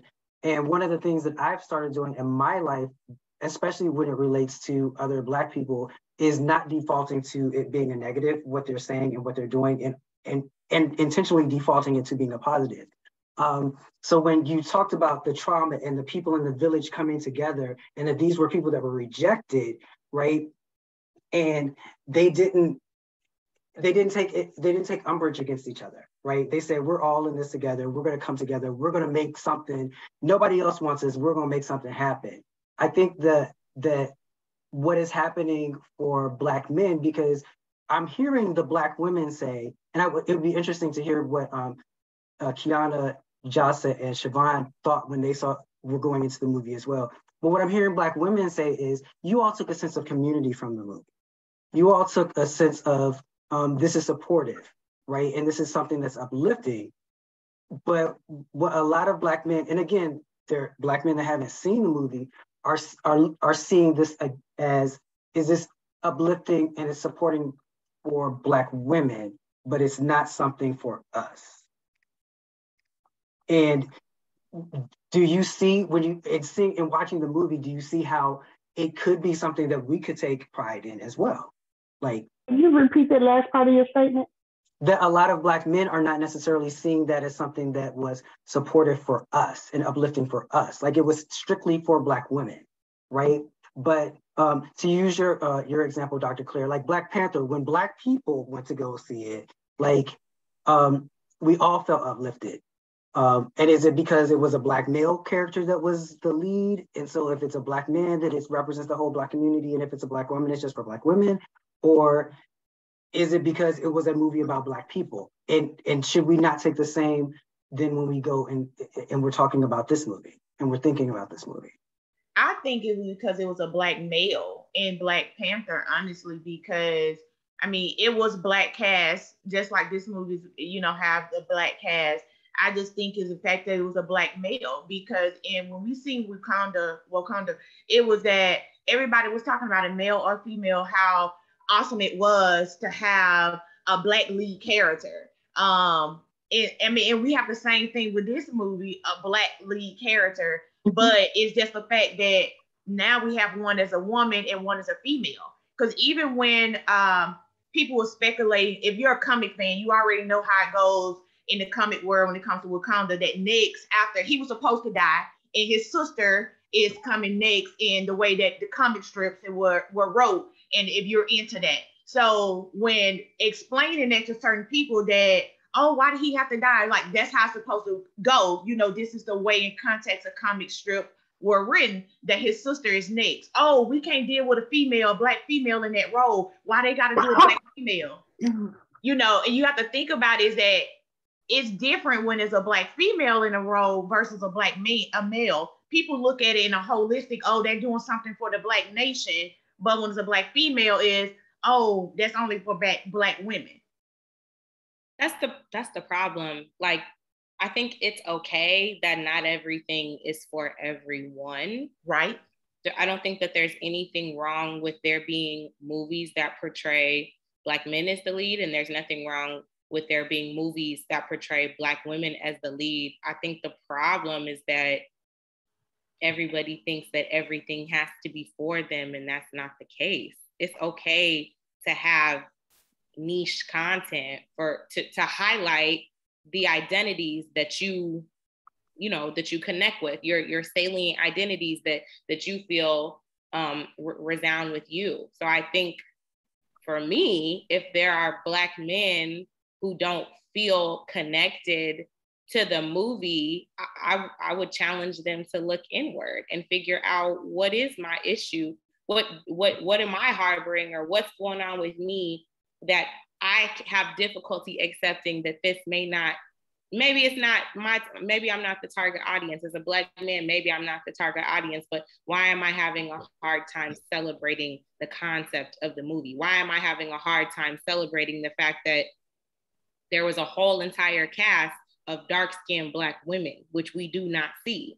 And we want that, and we love that. So I would say if there are men, I personally, I don't have any. I think Dr. Clare said this earlier. I don't have anybody in my network either who took, animosity towards the movie. But I would challenge, men who are feeling that way to do some inward reflection, some introspection around why you are feeling that way.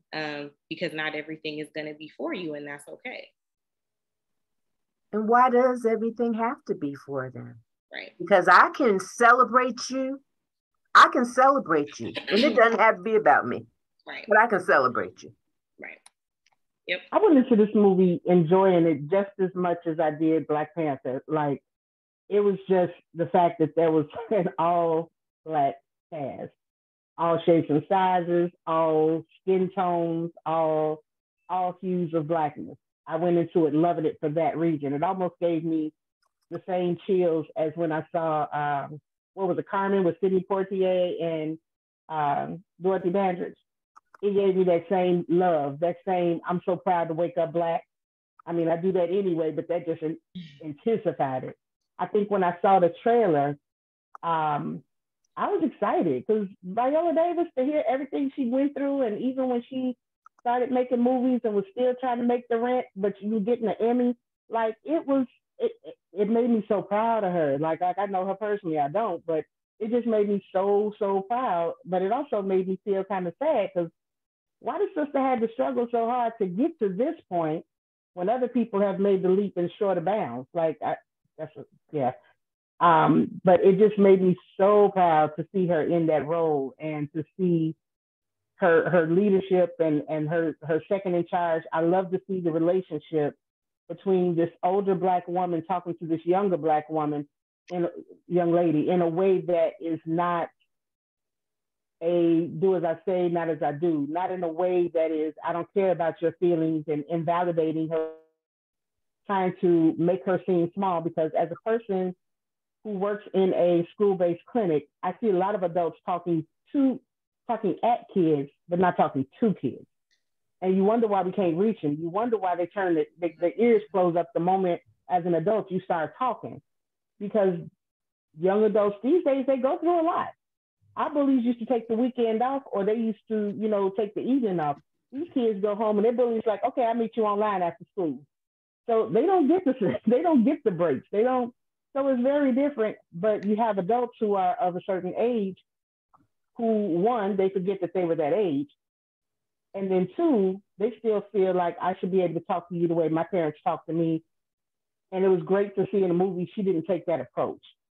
She was like, okay, I'm gonna give you this information. I'm gonna let you get those bumps and bruises on your own, but I'm gonna give you this information. And she eventually got the message. But even in Black Panther, what I loved about that movie was, even though there was a lead Black male in that role, everybody seemed on the same page. Everybody was equally powerful. His sister, she wasn't just the pretty chocolate girl half dressed in the movie. She was a sister with a brain. She had science and technology with her. There was more to her than just the fact that she was beautiful. So that's what I loved about both of these movies. Even though the women in both of the movies and the brothers in the movies, everybody was gorgeous. Love my Black people. But it wasn't in a way where they just looked at them as sexual beings. They also looked at them as warriors and people with brains and everything else that comes with being a phenomenal Black woman. Thank you.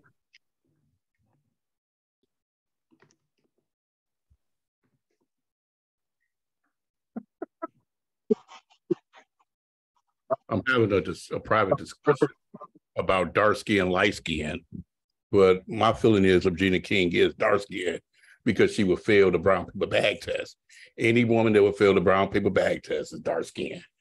No, because it's brown, you can stick around. Black, it's get back. And as someone who is brown and as someone who is black, there is a difference because the brown ones would attack. So, you know, Dr. Malik, you can share what you feel. Wow. However, dark skin, what you think that movie, what's his name? Dark Girls. It didn't have the people that you're saying. They weren't featured. So there were 3 levels: light, brown, and dark. And yes, the browns would not pass the paper bag test, but they could stick around. I think it's also a little different being a woman. Oh. Being a dark chocolate woman is also very different than being a dark chocolate man. It is. People looking at Sidney Poitier is still fine to me, and that man about 1,000 years old. Well, I mean, you know, he's older, but he's still fine to me, and it has nothing to do. I mean, for a black man to be dark skinned, women look at that as like, oh my God, he is so beautiful, he is so fine. It's not the same thing if you're a dark skinned black woman. I think though, I think that it speaks to that privilege piece that Dr. Malik was talking about. Like women, it's always amazed me, and I've always said this to my female friends, why are y'all going out of your way to go out with a dude that's dressed like he just rolled out of bed? Like you all do that. Like you all put pressure on yourselves as well to look a certain way and to carry yourselves in a certain way. And men, we don't have that. Like we just show up and it's okay. But even in the case of one of my favorite actresses from the 90s, Whoopi Goldberg. Whoopi Goldberg is a beautiful woman to me. Like her smile is phenomenal. But people society made Whoopi seem like she was the ugliest thing on this planet. The Color Purple, phenomenal movie, did not help that. People forget Whoopi been acting for a minute. She's more than just the sister on The View. Like she ran the 90s with her movies.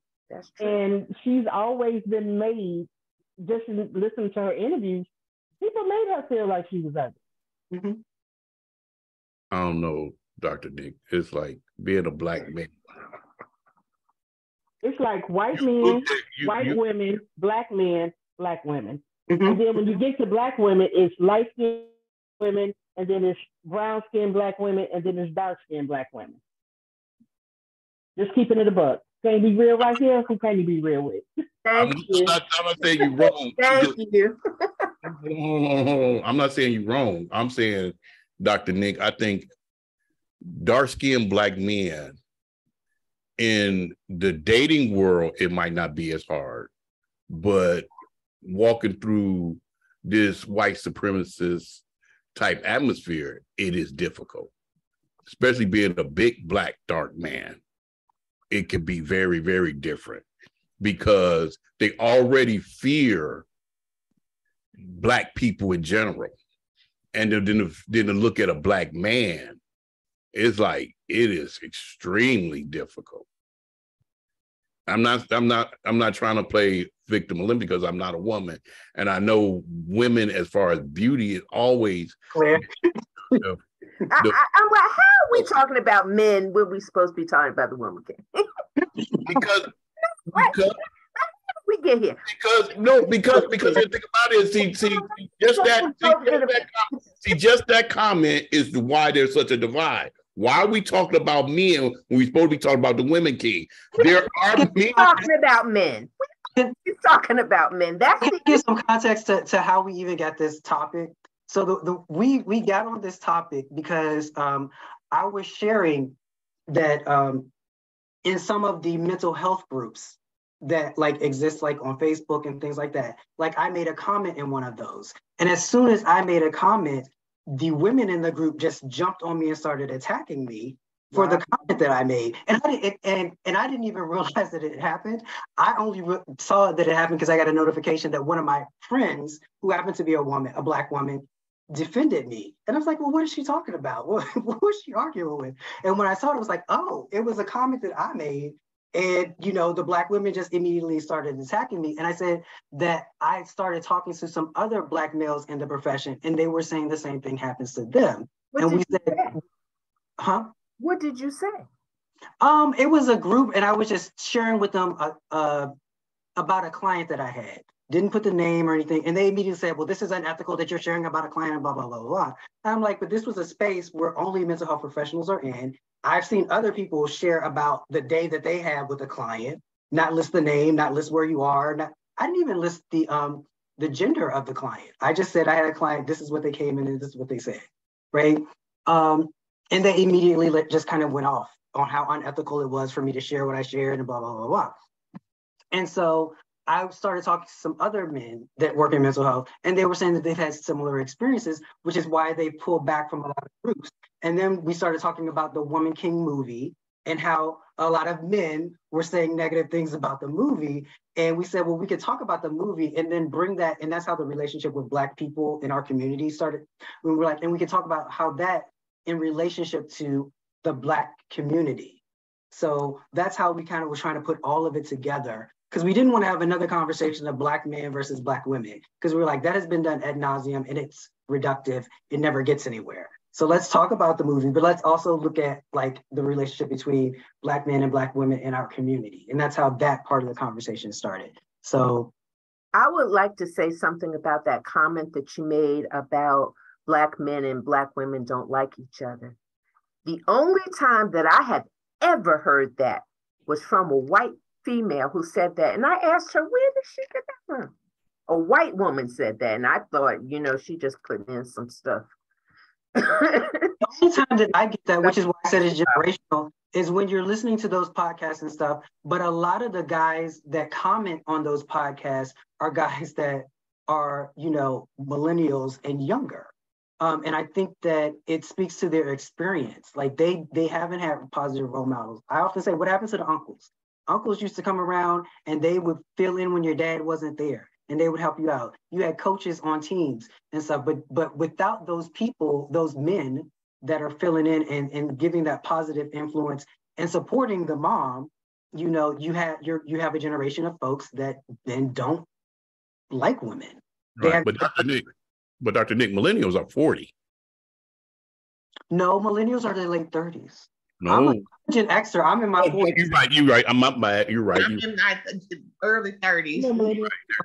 Right. Millennials are 30s. Oh, my fault. I think it's like a circle of issues, because you have the Black homes where you don't necessarily have the male models, the fathers, the uncles, the grandfathers, and then you have, you know, the Black women. When this movie came out and you see all the, not that there was a lot of Black men with issues with it, because in my circles, there was only a few, and we had a discussion. It was like, oh, okay, well, that makes a little more sense to me. But, and again, they hadn't seen the movie, bless their hearts. But, like, even with your comment, the sisters immediately got on the defensive, because sometimes we don't feel supported by our brothers. Even when you look at the dating world, date whoever you want to, but you don't have to talk down about us in response to it. Like, there was a whole little thing, and it ticked me out because brothers kept sharing it, where there's this guy lifting weights, and then you have the Black woman on the side of him, and she's like, you're not working hard enough, push harder, this, that, and the other. And then you have the Hispanic lady next to him, and she's like, here, let me hold this for you. Let me help you out. Let me, you know, and it's just like, that's not how that's not a good portrayal of us in general. But when brothers had the negative comments about this movie, yes, sisters got on the defensive, because one, we don't feel as loved and supported by brothers as much as we should. And at the same time, sisters have been put in a position where, yeah, they have to take on two roles. And yes, they have to do these other things and raise children and this, that, and the other. And I don't know, because I even caught myself a couple of times when my son was 11 to 12, and I was like, hold on, let me change how I'm talking to him, because this is going to be a young Black man one day, and I don't want him to grow up hating Black women because of his relationship with his mom. So luckily, I'm self-aware enough to have a conversation with myself and change the way that I do things, because I realized I'm the first Black woman that he's gonna have to deal with in life. And luckily, my mom and my sister and all them around, so he sees positive Black women around him. And he has my dad and my brother, so he sees positive Black men. But as far as like for girls, their father is that first Black relationship, Black man relationship they're going to experience. If it's horrible, then they're a certain kind of way. Or if it's non-existent, then they're going to be more willing to accept whatever's offered to them because they're looking for that.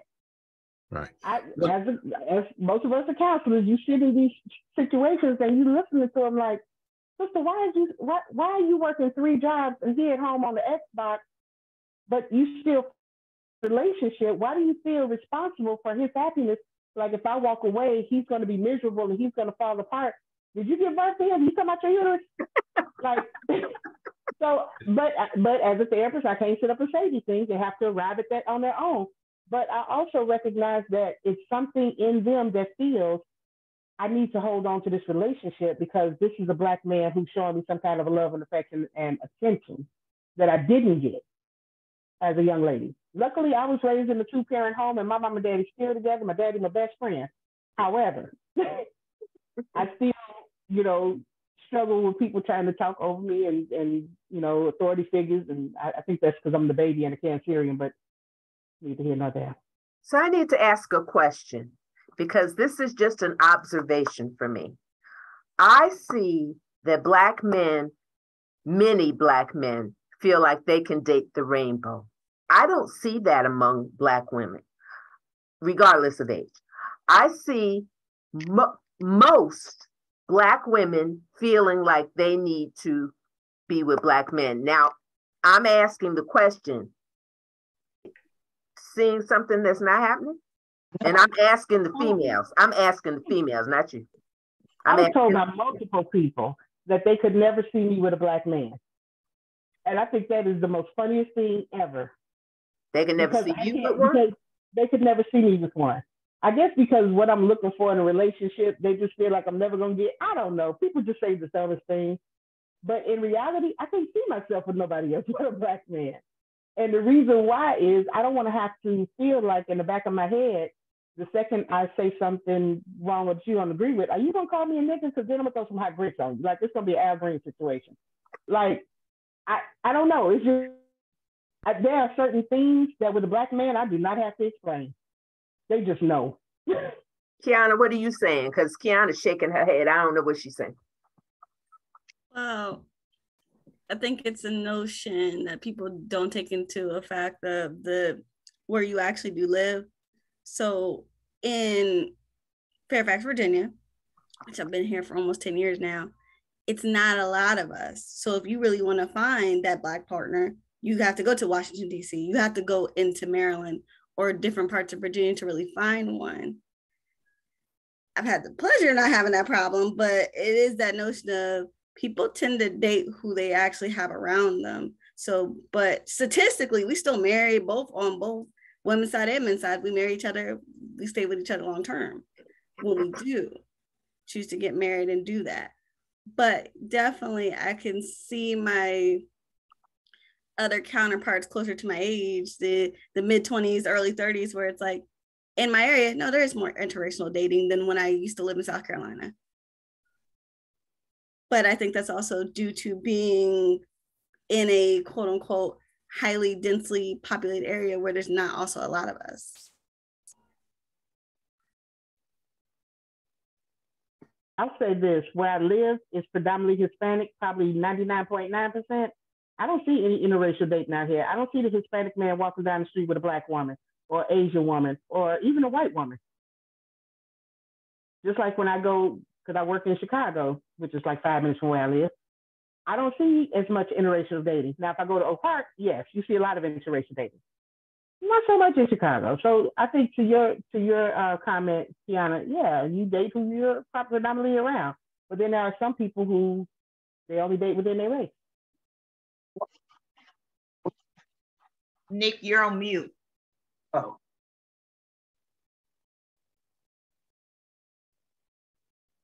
Can you hear me now? Yeah. I think Black women feel obligated to date within the race. You all will go out of your way to find a Black man to date. Black men do not. I think you also have to look at who Black men are dating when they date outside of the race. We will date anybody outside of the, she will look like anything. But we demand that a Black woman just have stepped off of the runway. I think that also when a Black woman dates outside of the race, you all get so much flack and so much pushback and are dogged so much for it that you guys just don't. Like, and I think also, you also have to look like Black women are, I do not feel this way, but I'm just speaking, Black women are not necessarily seen as the prize, right?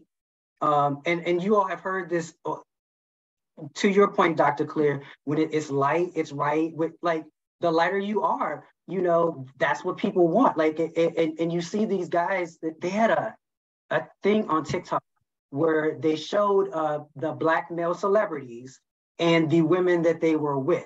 And all of the women, all of these men from Jay-Z to whoever, they were all with very light Black women or ethnically ambiguous women. But none of them were with dark-skinned Black women, right? And that's just the reality of it. Like, I've said to Black women, I'm like, y'all need to date outside, right? Because if we're not treating you the way that you ought to be treated, if you're not getting what you need to get from us, do not limit yourself to us. Make us chase you again, right? You always want something that somebody else has, right? As soon as somebody else has assigned value to it, you want it. You seek after it. So make us chase after you and make us give you what you need from us. But also, like I said at the top of the conversation, let us know what you need and don't keep moving the bar. You know, don't tell me I got to slay the dragon. Now I slay the dragon. Now you find something else for me to do, right? But this is what I need from you. And every woman's needs are going to be different. Like, we have had 5 very phenomenal Black women on the panel that have shared so much in respect to the movie and in respect to relationship and community, that if we took something from each one of them, we would be so much better off. I'm kind of wrapping up because I've got to leave and I'm going to turn it back over to you, Dr. Malik. But the part of the reason why I don't like having these conversations is because the people that need to hear it are never here, right? Dr. Malik and I struggled because we're not the type of men that had issue with the movie. So now we're trying to represent a population of people that we're not a part of. So then I've got to try to go against who I am, right? But the men that need to hear what you all are saying are not here. I have a suggestion. Yes, ma'am. I think you should go to the barbershops and have these discussions. But could we take some of you all with us? I think you need to have an all-male conversation before you bring the females in. I truly do. That's just my opinion. I think men have a talk that is men only, and then they can prepare to talk to women. But I really think you could go to a barbershop. I know you could go to the barbershop and have right. But when you go to the barbershop and you have that conversation and it's just men, then men are not receptive to what you're saying, because what they start saying, because we've had these conversations where we had just male panels talking about relationship between men and women. And what happens when you try to get men to participate in the conversation, they start talking about the sexuality of the men. They're beta males. It's all next, like they're not listening. They're not receptive to what we are saying. Okay. Maybe start that conversation off with explaining to them that the thought patterns or the way that the male brain is built is very different from the way the female brain is built. Men are very, and this has just been my observation amongst the people I've worked with, been around, etc. Men tend to be very black and white.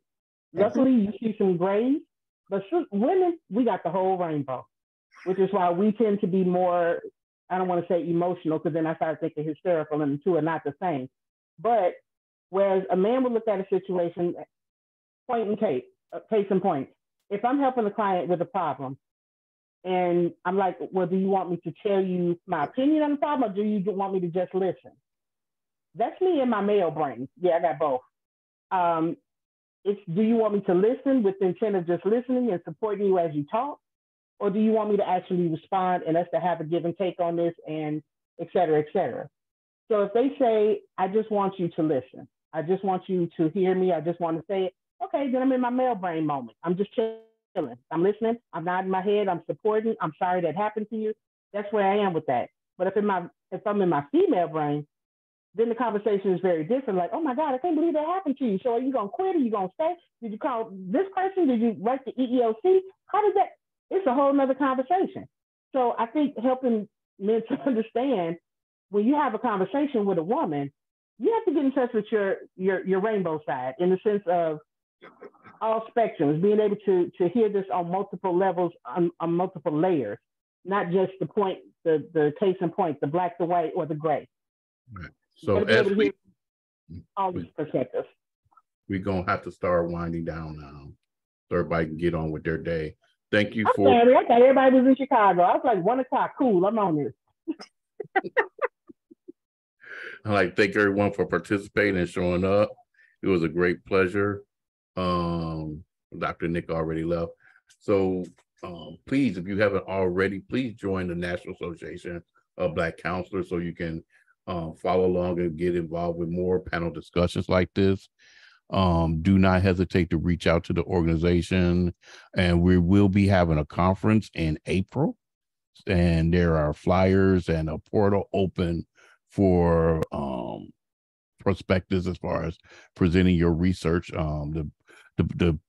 The conference is going to be in Virginia. So please look into that. It's right there on our Facebook page. If you're not a member of our Facebook page, I would encourage you to become one. So with that, I would like to wish you all well and to have a beautiful and lovely rest of the Sunday. Thank you. Bye.